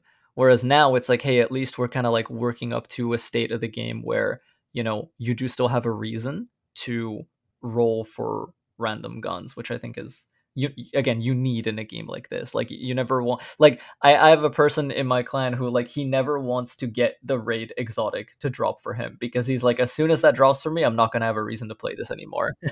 I'm the exact same way. Like I love that chase. Yeah, like you need it. You gotta get that excitement where it's like, and to people who don't play like RPGs or like loot games, they're like, you guys are fucking crazy. Like, what are you talking about? You're like, your brains are like poisoned by like RNG, and it's like, no, no, no, like you don't get it. Like, Yeah. Even in real life, I'm like that because like I was looking for like the new Xbox, and when I finally got it, I was telling people I was kind of sad because I don't have a reason to go to Target like every day to see if they have it in stock anymore. It's like I need that chase. that's how The chase was more fun than having it. you're a Destiny player. Yeah, like, but yeah, But like, yeah. yeah, and if I'm being honest, like this is for me personally. I don't even think the game is even harder than it was before.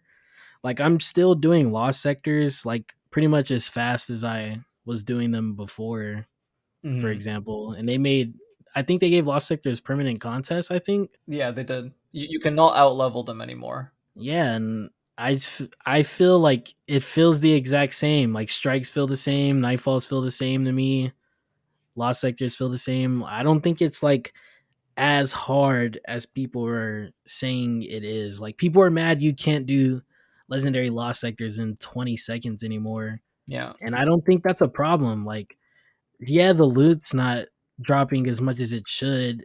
That's about the only thing, yeah, like, I feel like if they addressed the reward frequency, then people wouldn't mind. I think, like, the reason why people are mad is not because, like, or at least the way I interpreted it is not because there's some kinda, like, reverence for being able to clear things super fast, it's just because you're spending so much longer to finish something for, like, the same awful drop rates where it's like, "Hey, new stuff is in the game," like, you're excited, you wanna get it, right? And it's like, you know? Yeah, that's understandable. It is frustrating to run like an hour of Lost Sector and get like you get like two exotics at most with 48 rolls.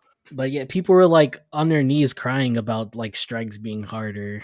And I was like, bro, it's like you'll be fine. It's just strikes. Like you probably get through them as just as easy as you did normally. They are harder though. Like I do want to stress that. Like I'm not sure what it is that you're doing that like you claim to like not even feel the difficulty increase, but like it is harder. I do feel it.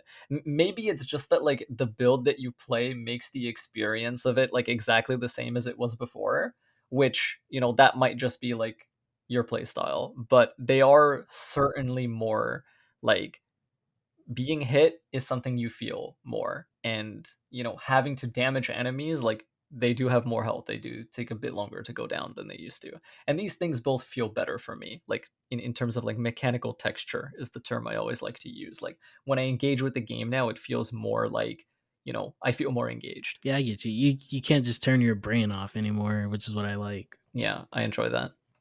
On that note, though, I do want to say like primary weapons are too weak at the moment. They do feel kind of bad. Yeah, they do feel kind of bad. I think that needs to be like looked at. I will give people that like primaries do not hit hard enough, especially like pulse rifles and some archetypes of autos. Yeah, I think pulse rifles are basically invalid in PvE content right now. Like I hesitate to even think like any meaningful PvE where you could use pulse rifles and feel good about it. Definitely. So I was saving all my toxicity for this next point, pretty much. Are we gonna talk about the raid? Yes. Let's go. I have some interesting thoughts on this as well, which like will be an interesting contrast to yours, but I do mostly agree.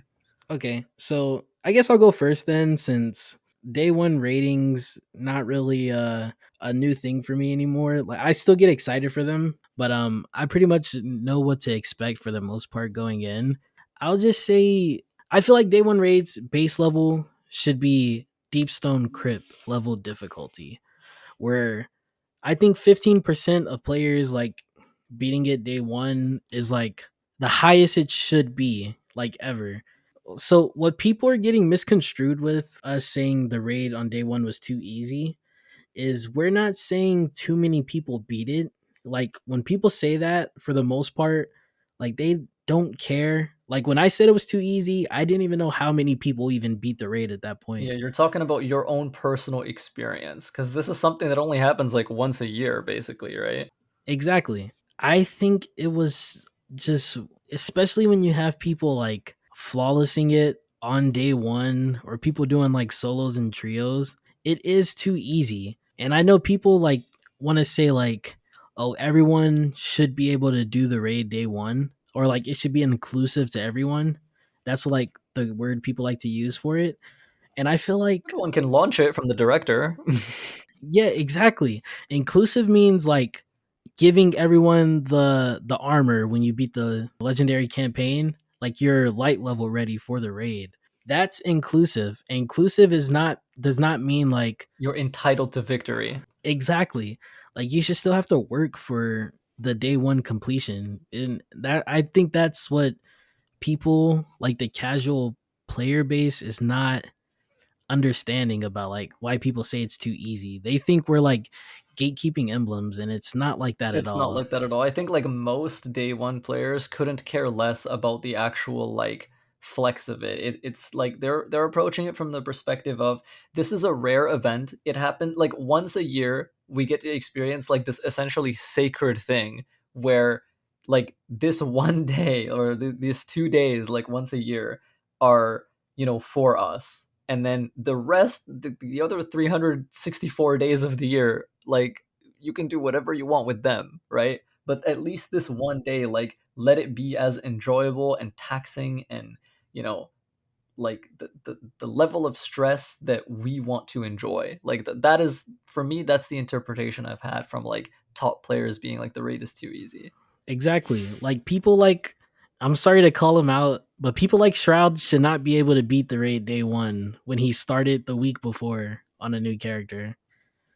Like when you have situations like that where 1 week old players are beating the raid day one, where people are going through it with sidearms, I think you have a problem because like in day one raids, you should not. This is gonna sound weird, but you should not be able to run whatever you want and still be like successful at it. Like you should have to think about, oh, we need to synergize this with this so that we get the most damage for this boss. Yeah. My the clan that I ran it with, like the fire team that I ran it with, like before the raid started, we had this idea of here's what we're gonna do. We're gonna figure out mechanics and we're gonna fight, and then we're not gonna worry about optimizing damage until damage is the reason we're losing. Mm-hmm. And during this raid, we never had to optimize damage because damage was never really the reason we started losing. Granted, one of our players hit like way harder than everyone else because he's just amazing, Mm, but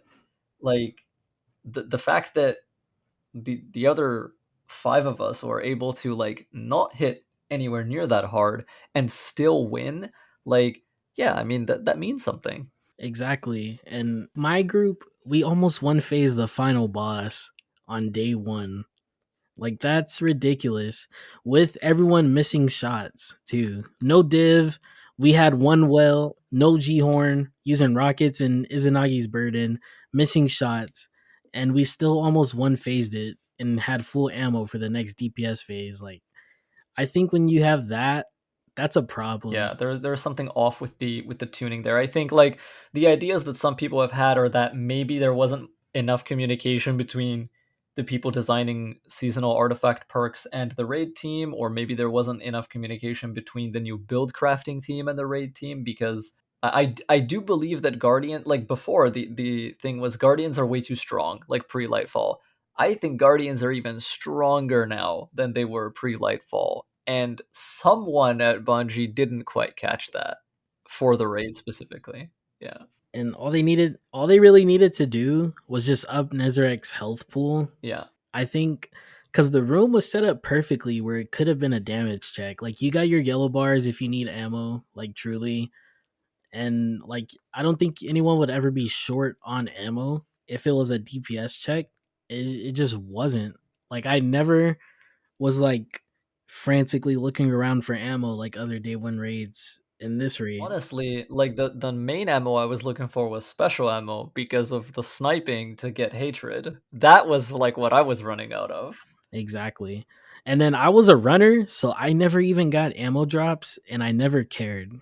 Like the raid never made me care about not having heavy because I would use my heavy and still feel like I had enough for DPS next phase. Yeah. And then like for me, from my perspective, it's like I don't know how much my opinion like matters because when you think about it, it's not really like for me, quote unquote. Like this is not really designed for me as a player. And yet, to me, this was one of the hardest things I've personally done in this game. And I was like elated that I was able to finish it because it was a struggle. Like we played that shit for 16 hours. And, like with breaks, of course, like with, hour or two breaks throughout. And, we did finish it eventually and it felt amazing. And to me, this was my first day one raid that I ever did in like any game. So it was like truly special to me. And I don't think anything is gonna like take away that memory and that feeling. And now I want to play like other ones. And now that I've gotten through this, I hope other day one raids are a little bit harder. I hope that, I do feel more challenged when I play those. And I don't know how many players are like me, who this was their first day one raid and they beat it, and also recognize that it was a little too easy, and also recognize that it was still hard as fuck for them personally, and want the next one to be harder. I don't know how many people are in my exact situation because this is a very weird set of like ideas to hold at the same time when you think about it. But the reason I say this is because like I know what it's like to be, a high end player in another game, and then to kind of have your enjoyment sort of like dampened or diluted by things that are perhaps not tuned for your enjoyment. And I never want people to feel that way. I don't like that feeling. I don't want to give other players that feeling. And at the same time, as a newcomer to Destiny, I felt like this challenge was tuned for me. And I was like, cool, like I'm gonna struggle here. I'm gonna figure things out here. I'm gonna swap my builds and like adapt and find success by playing in different ways that I'm perhaps used to, right? I did feel like I had to do like a decent amount of preparation. Like I did grind pretty hard in the week before just because as a new player, you don't have legendary shards, you don't have enhancement cores. Like there's a lot of things that you just don't have a stockpile of, right? And so like these are things that you do have to play quite hard to like build up. And then even throughout the raid, like I entered with maximum upgrade modules, which I think is 25, and I left with 3 because I did have to infuse things, right? Like, and that's just how it goes. Like that's something that I was told to expect, and I expected it, and it came true. um, but at the same time, yeah, like when I look at the things people say and I try to be objective about it, I'm just like, if it was a little bit harder and we did have to optimize damage a little bit more, I don't think it would have hurt that much. And I think we would have still cleared it. And we would have been just as happy, if not happier. And other people who do wait over 300 days a year to experience this special moment that doesn't come every day, they would have been happier too. And so I hope that this is just like a mistake in passing on Bungie's part, if that makes sense.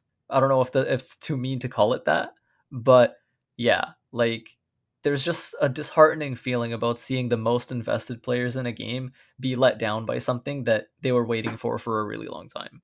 Exactly. And I don't think the raid's even bad, honestly. It's good. It became one of those like speedrunners' favorite raids, kind of like Deepstone Crypt, where people just run it like super fast because it's lightweight. Exactly. I think the raid's fine. It's just on day one when you're like, for example, on day one, I had one guy in my team who he was disconnecting like pretty much every 5 minutes. and we were doing the second encounter. Like we have to go from floor to floor, Oh yeah, and yeah. we had one guy on day one soloing aside, like champions and yellow bars and all, and he had no problem. He didn't die once, and I feel like you should never be able to less than 6 man a raid on day one. Yeah, especially a raid like this where, most of it is just ad clear. Like there's not that many defined roles in Root of Nightmares in every Exactly. encounter. It's mostly just killing enemies. Like the encounter with the most roles would be like Planet Runners in Macrocosm, which was very cool. Exactly. And like, even though that part was pretty easy, as long as like everyone has like something, as like most of the fire team has something to do, like I think that's fine for a day one raid. Like if it was about as hard as that, like getting the mechanics down, like I think I'd be fine with that. Hmm. But there was just too many encounters where like one person's running or two people are running and everyone else is just ad clearing. Like it just feels bad to just be standing there. Yeah, yeah, I totally get that. That said, the raid visually and aesthetically, like I thought that was very cool. Easily one of the most beautiful raids like they've ever created. Like if you're a Destiny player and you actually care about the lore of this universe, which granted not every Destiny player does, which is fine because this game does have like really good gameplay, but if you care about the story of this game and you care about the traveler and the pyramids and the light and the darkness, like, and you see the inside of this raid from the moment we entered and we saw the first mechanic with the nodes, we were like, whoa, these look like tiny travelers that have like terraformed different worlds. And then later you see like the darkness nodes and it's like, whoa, this is kind of like a metaphor for kind of like the war between which worlds are touched by light and which worlds are touched by darkness, right? And then it's like in the end, like they come together as like balance, right? Like you have to use them both.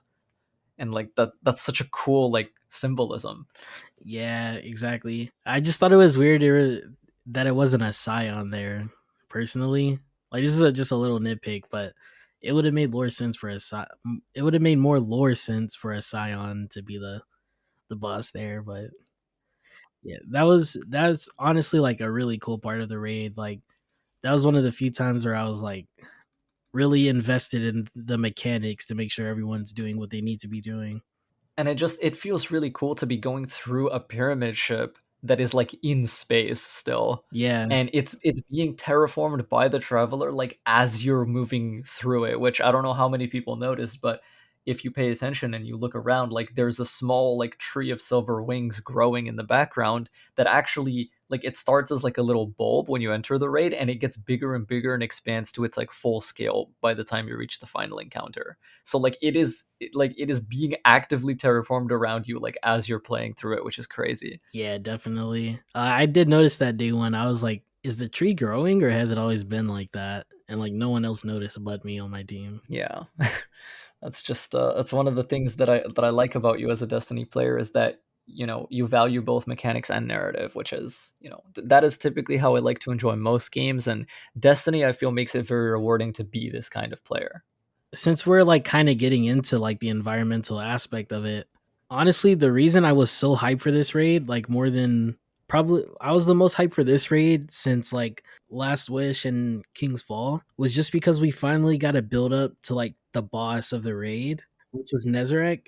And I thought he was so cool, like going into the raid, like before like even seeing him. I was like, oh, I can't wait to like fight this guy. A proper villain, yeah. Yeah, I love this new thing that Bungie is doing with recent raids where, and I think Last Wish has a lot of this as well, where the boss actually like speaks to you throughout, like as you're like going through it. And it's like what's really interesting about like Rolk is that he doesn't really care about you that much, right? Like he kind of doesn't take you seriously until like his very last moments. Whereas what makes Nezarek interesting is that he actually wants you to come and scrap. He's like, yeah, come and get me, like like he's excited, like He's like, take this guy out for me. He's useless. he's useless, yeah, like it's like you've done way more than he has in the time that you've been here. Like similar to the witness, like everyone was ragging on Nezarek's like look, but I think he looks fine for like he's a little chunkier than I was expecting, sure, but I think he looked pretty cool.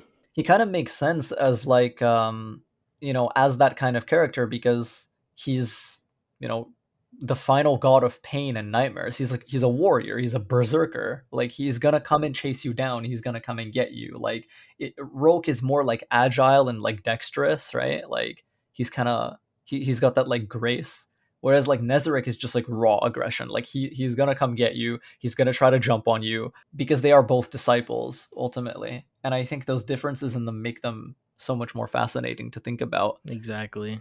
And like the way Rogue would be like his hands are behind his back and he's like just strutting and doing a lackadaisical kick at you, like that just it showed like his personality and just his move set. And I think it's similar with Nezarek, where he's like he's running after you and he's like jumping up in the air and slamming, and you like when you have his hatred, you really feel like he's like actually trying to kill you. Yeah, like you feel kind of almost like helpless, which is an interesting feeling. Like, that's how you're supposed to feel. Like, he is a god of pain and nightmares. Like, Exactly. And going into it, I was like, I felt like he was like the Destiny version of like Freddy Krueger, pretty much.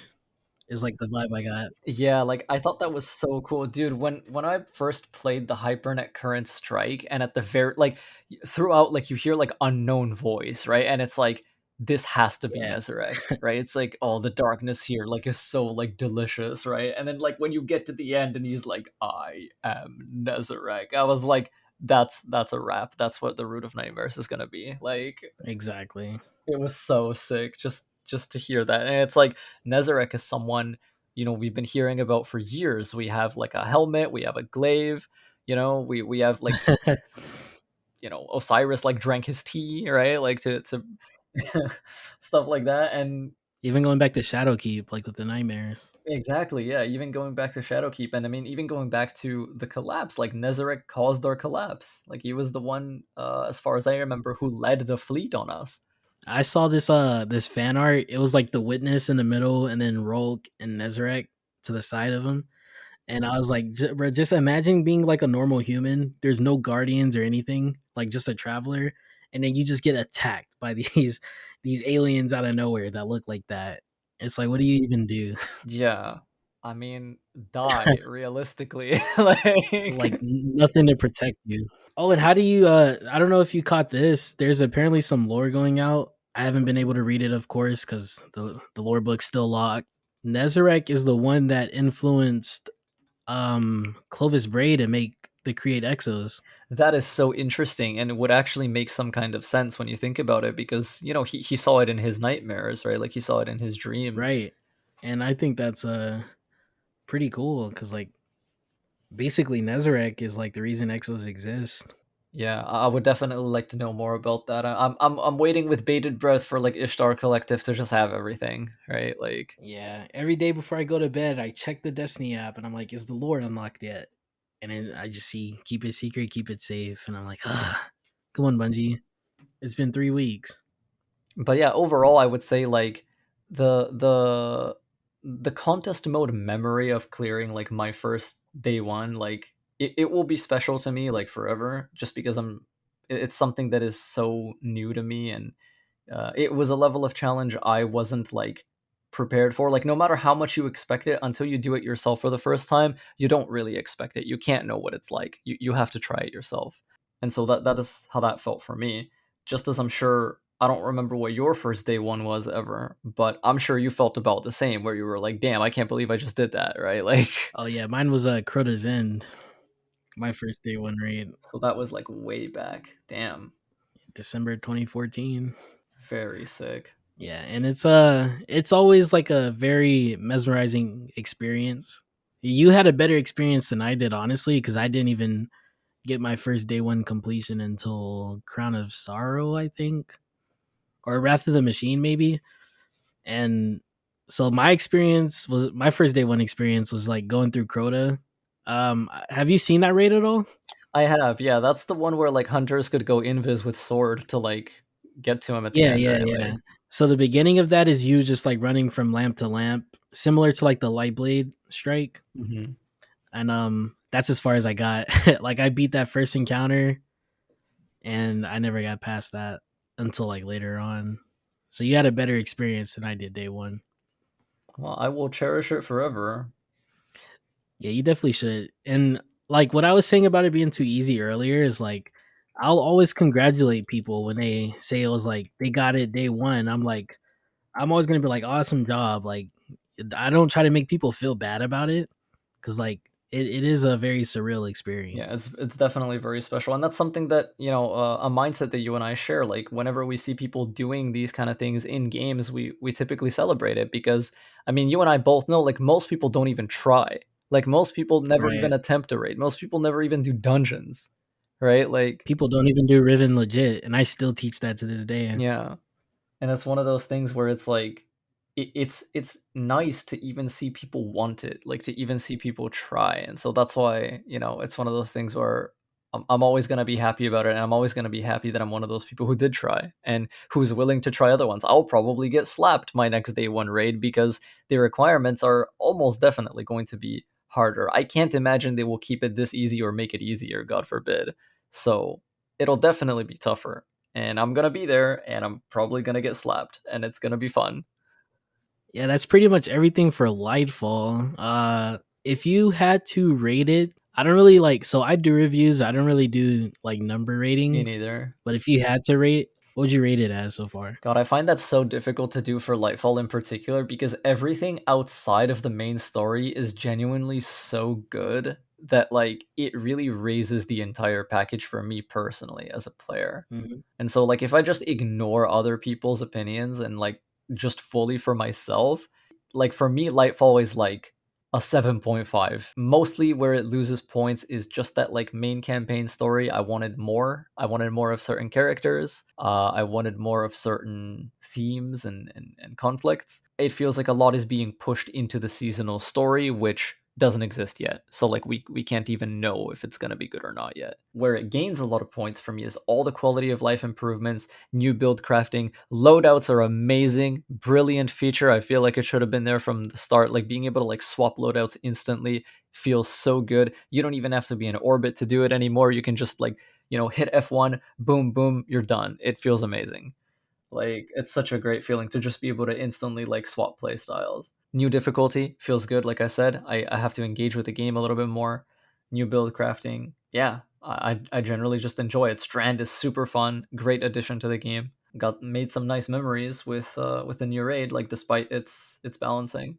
So overall, yeah, it's a 7.5 for me, and it could have been better, but it also could have been a lot worse. Yeah, I'm pretty much in agreement with you. I would say an 8 out of 10 if I had to give a score to it. It's like the very opposite of Witch Queen, where the Witch Queen had an awesome story, but everything else was like more of the same. Whereas this is like, I wouldn't say I didn't enjoy the story, but it was just okay. It was fine. Everything outside of that, like I'm having fun playing. Like even now, like I can't remember the last time I played Destiny every day for like a week straight, like 18-hour like sessions and everything.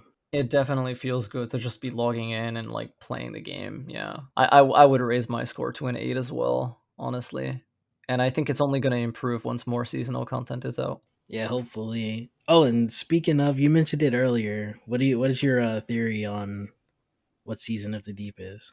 We all know what happened at the end of the campaign. Hopefully, I mean we have been discussing spoilers once or twice throughout this, but yeah, like just seeing that, like uh, the fact that it's going to be like a season around the darkness and around the witness, like that makes me really really curious because it feels like we've gotten some interesting hints at, the veil, which is linked to the traveler. The traveler is typically considered like a force of light, right?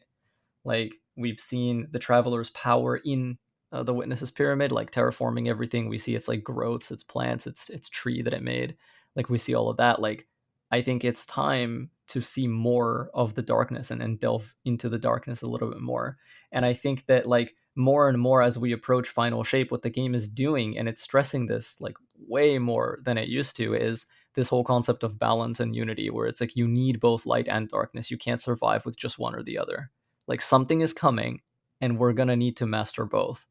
And so now that like, Lightfall has been about, hey, you know, this just happened to the traveler.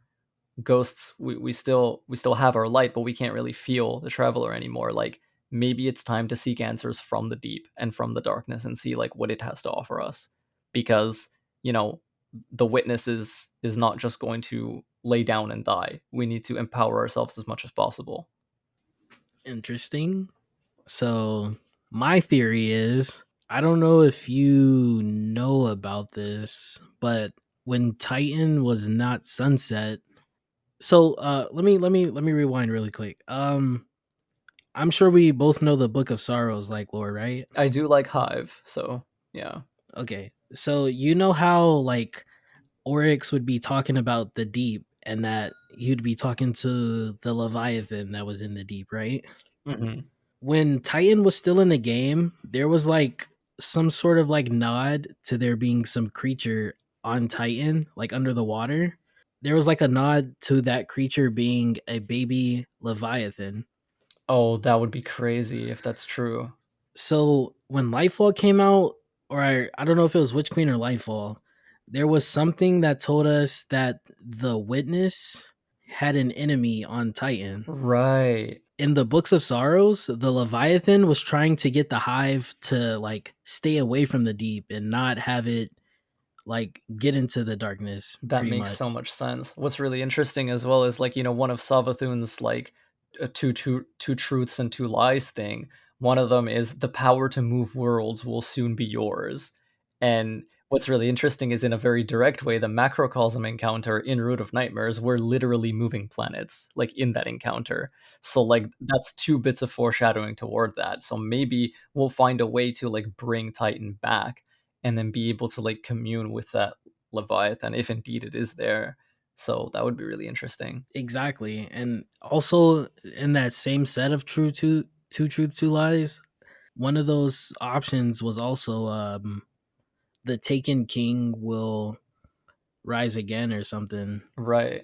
Titan is in Saturn's orbit, which is where the dreadnought still is. Like you could see it still in Saturn's ring. So I wonder if that also has like something to do with it as I well. wonder. Yeah. And what's really interesting is like the Taken King, you know, it could be Oryx, like literally, but it doesn't have to be because it is just a title. So she could be referencing like someone else becoming the Taken King, which I don't know if they would And do that. then I also have some spinfoil theories. Like this probably isn't true, but also bringing that up, Toland is still he was very interested in taking over Oryx's place. He sure was. So I wonder if that's like a hint at that. I don't know if that has anything to do with Season of the Deep, but that's like something I've always kept my eye on was Toland because I don't think he's not gonna do anything. Like I mean, he is still out there, so right, like Toland was pretty important, so they have to do something with him. yeah. I'm very, very curious for sure. Honestly, it just can't come soon enough. I feel like I love Season of Defiance because it's doing this very like grounded character work stuff, which I really appreciate. It makes me like more connected like emotionally with these characters, which is always a great thing. But I feel like Season of the Deep is definitely gonna be more like plot progression. Like serious things are going to happen there, is what it feels like. Exactly, and all we have is a name for it, nothing else. Yeah. So there is one more thing we can talk about if you want. Have you been playing PvP this DLC? I've played it a little bit, yeah. Like I've done a little bit of quick play. Like I haven't actually done that much comp, but I've done a small bit of Trials of Osiris as well to kind of like start dipping my toes into that. You really wanted like one of your goals was to improve at PvP in this game. Yeah. Do you feel like that's still something that's attainable for you at this point? I think that like if I really like played it a lot and like improved like intentionally, like genuinely like studied my games and asked questions and played like alongside other people who understand the game, because like one of the things about Destiny PvP is that there is so much in the game, like more so than I think any other shooter, that it's impossible to know what you don't know as a new player. Like there's a lot of things where like you literally just don't have eyes on, like you don't have perception of. And so the only way to really learn a lot of these things is to die to them, first of all. And then second of all, to have someone where you can ask questions to, where it's like, hey, look at this clip, like what killed me here? Or like what even happened here? Because there's a lot of moments like that in this game where like as a new player, like you just can't answer that. Like you don't have the groundwork to have those answers. And so if I were to go in, playing alongside someone who understands the game, who knows these kind of things, and I had patience with myself, I could probably improve at that, yeah, in time. And I would like to, because like I said, this is not a game where I want to just ignore one part of it. I want to like play as much of it as I can. I want to enjoy as much of it as I can. So when I started Destiny, I was like similar to you. Like I never told anyone this, but I never really played a PvP game seriously before I got into Destiny. Like I was exclusively a single player gamer only. Like I was playing my Assassin's Creeds yearly and my Uncharted's and stuff. And I was terrible at PvP when I first got into D2. Like I would barely get over a 1.0 KD on like my best days. The biggest mistake people make that are not great at PvP is always like they play like lone wolf, like they go by themselves a lot and they don't know how to like push the map or like be aggressive but with your team at the same time. And that's like the biggest piece of advice I give as someone who's solo queues in the trials. Like the worst teammates I always get are always like Like they go off on their own and then die instantly. Like exactly. And they do it over and over until I go into the chat and I'm like, I'm not always this nice about it. I'm not gonna lie. But I'm like, try to stick with the team, please. right. That's like that's paraphrasing what I usually Like one say. of the big things one of the people I play with told me is like, if you have to die, at least try to trade for it. Like, or at least die beside your teammates so that like, they can be on your ghost. I tell people die in convenient places. That's actually one thing I learned from other games as well, and from playing like high end PvE in this game in general. Like dying like in the middle of a wide open space is possibly the worst thing you can do, because then the only person who can pick you up is a Night Stalker. Hmm. And in PvP, that doesn't work. Do you feel like the current sandbox of PvP like is something good to learn how to be good at it at this point in time? So I think what you were saying about like abilities right now, firebolt grenades are ruining my life. Like that's what I'm gonna tell you. Like right now, firebolt grenades hurt me. Like I'll load into a match and like I will see like two people like throw firebolts at the same time, and you get like so much scorch off of those that it's like difficult to breathe sometimes.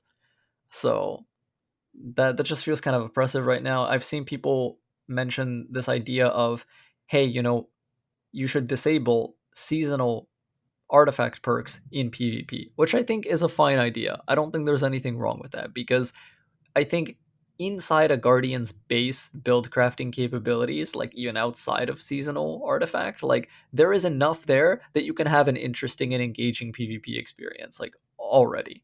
So that idea of, hey, disable seasonal artifact perks in Crucible, I think is totally fine. Like I don't think that would hurt the game at all, and I think a lot of high end PvP players, especially Trials players, would really appreciate that in this like firebolt hell we're in. But as to your actual question of like, do I think it's possible or do I think it's worth improving in this current sandbox? It's actually really tough for me to answer that, because I don't have the requisite context from previous sandboxes. Like when I first started playing PvP in Destiny 2 was during the time when they had just buffed sidearms, and then people were just running around with like Forerunner and Drang, right? And then just like doming people from like across the map with those. And it's like, you know, as a new player in Destiny 2, like to PvP, and again, I'm newer to PvP than PvE. So like I've done raids, I've done grandmasters, I've even done some master raids. For PvP though, I am only recently starting to play Trials of Osiris, and most of my remaining time has been quick play. Uh, as a new player, you just die to everything. Like there's just no way about it. Like it's just one of those things where you have to accept that it's going to happen to you. You cannot get better at Destiny 2 PvP without just like instantly dying to everything for at least like 2 weeks in a row, like straight up. I think that this is not like an abnormal experience. I think this is why, everyone experiences it when they first start playing, and then most people just give up. So that's kind of where I'm at right now. Like, I'm just trying to figure out, like, the first step is how do I just live longer? And then the second step is how do I get damage on people? And then the third step is, okay, how can I actually like kill meaningfully in a way that actually outputs pressure? So, yeah, I have a really hard time answering that question. The only thing I can say is I would like to, because I can't change the state of the game. Only Bungie can do that. Right. And so I just kind of have to play inside the sandbox that they give us. One recommendation I used to always give people too was when it was still in the game. I think they took it out was go into Rumble and just like play Rumble, and that's like a good way to get your gun skill up, pretty much. That does make sense. I think Rumble is still in the game sometimes. I don't know if it's a weekly thing or if because some weeks like it's maybe like the weekly game mode. But I think it's in the game like right now. Like if we were to go into the director right now, we would be able to see it.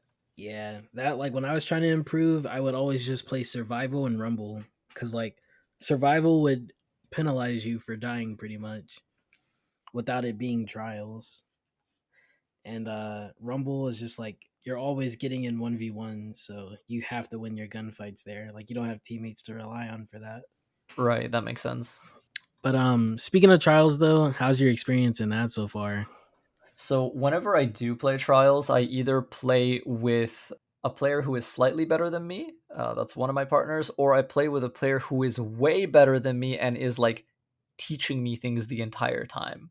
And then at the end of every match, they ask me like, "What did you think of that match?" Or like, "What did you think of the enemy?" Or like, we'll load into a game and you know, they'll look at the enemy's loadout and they'll be like, these people are likely to try these things because that is what their loadouts are communicating to me. And me as a new player, I have no fucking clue how he does this. Like he just like looks at what people have and he's like, yeah, they're probably gonna try doing this to us, so we should do this. And I'm like, cool, I don't know how you figured that out, but I'm gonna trust you.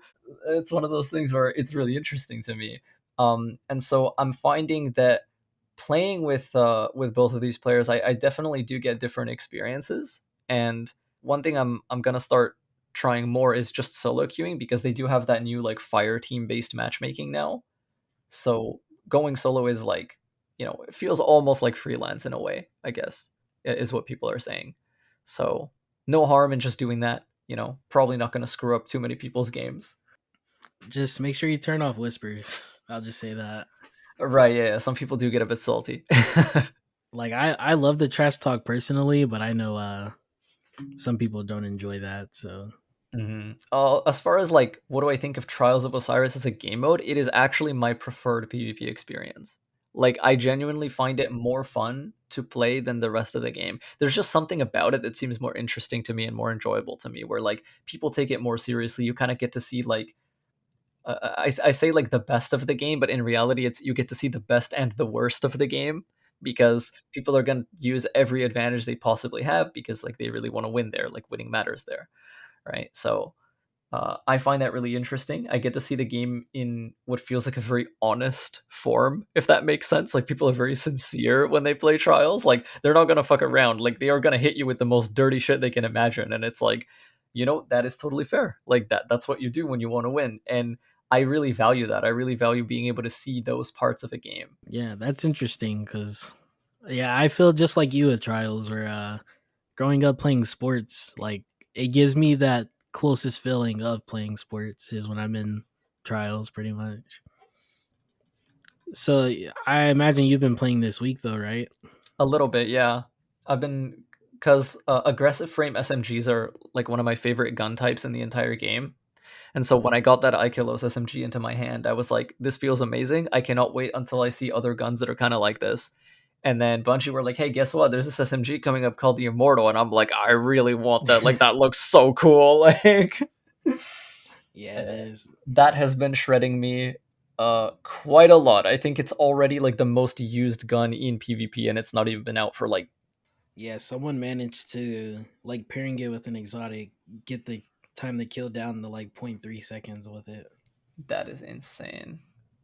But yeah, I'm finding trials. So I kind of have a love hate with trials actually. So like Hmm. when there's something to go for, like worth getting, like Reed's Regret back in the day, and then with the Immortal, of course, like I love playing it because that means more than just the top percentage of players are in it, Yeah.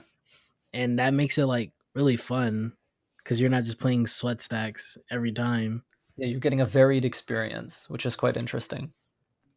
But my problem is just most of the time the loot's just not worth it.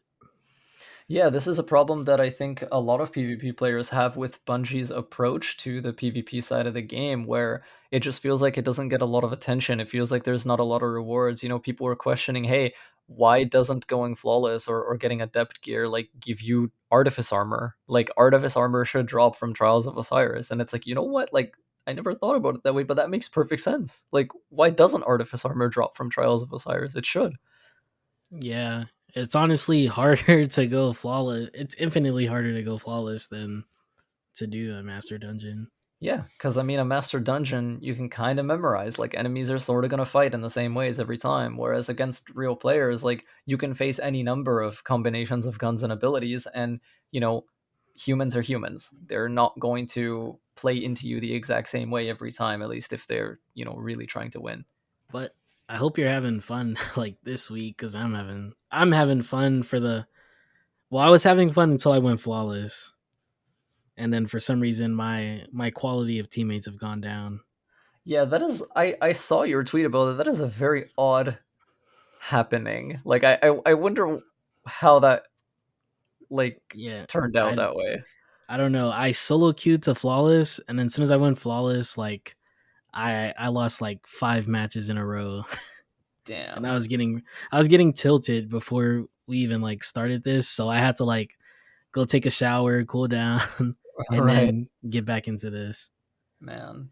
Yeah, I mean, I'm enjoying I'm enjoying the game mode generally. I feel like I have to play it a lot. There's a lot for me to learn, and the more I play it, the more I kind of see what people are like saying.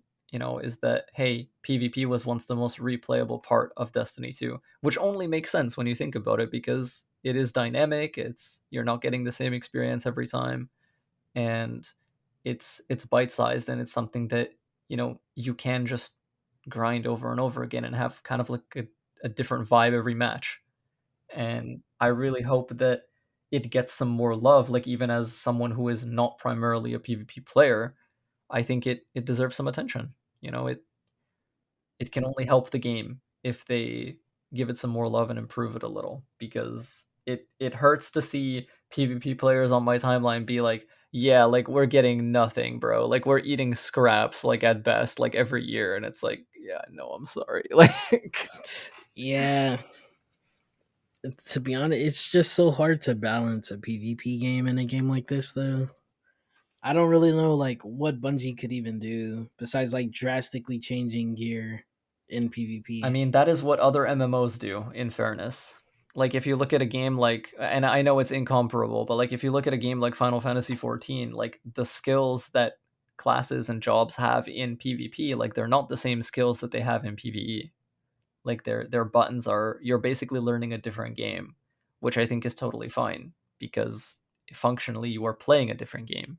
Like you can't really, and I get that like Destiny gets a lot of its like enjoyment and a lot of its charm and value from this whole thing where hey, you can get a gun from killing an alien god and then take it into the crucible and then it will function like more or less the same. Like there's something very cool about that, and I would hate to lose that to an extent. But at the same time, being able to go into your seasonal artifact and be like, my firebolt to make me a god, and then woe is you if I'm throwing three of them at you at the beginning of a match, like maybe something should be done about that. Like, I did a match. I got hit with 5 fireballs in 1 round. It was insane. But yeah, honestly, that's pretty much all I have today for as far as like what we have right now in Lightfall. I think we covered pretty much yeah, I'm feeling everything. pretty good. I just want to say, like, thank you for coming out and like talking to me about it. I'm really enjoying the game overall. I hope we get to see more interesting things happen in the world of Destiny, and then maybe at the end of this year, once all the seasons are out, we can come and chat again, or even before that. Like, Yeah, definitely. I just can't wait to see like where these seasons go. That's where I'm interested like the most in is where they're gonna take the game right this now, next that is the year. biggest draw for me. Yeah, I feel like they must know after people's reception to Lightfall that like the ball is in Bungie's court now. Like they have to do something. They know that all eyes are on them, and people are very skeptical after, you know, the after what they delivered with Lightfall and what they didn't deliver with Lightfall. You know, they're really scrutinizing them quite intensely now, and it's everyone is just kind of like, Bungie, please, like, show us what you've got. Like, you have to do something. And you know, typically I've found that just from studying the history of the game, it is in these moments that Bungie tends to do their best work, where it's like, okay, we're in trouble, like we have to do something. Most definitely. They're at their best when their back's against the wall. Yeah, Even going back to the Halo days. that definitely has me intrigued. And yeah, hopefully we get some cool stuff going. All right, well, thank you so much for sitting down to chat with me. I really appreciate it. Yeah, for sure. Yeah, it was a honor being here. All right, well, see ya, man. Thanks for coming out to chat. Yeah, for sure. You have a good one.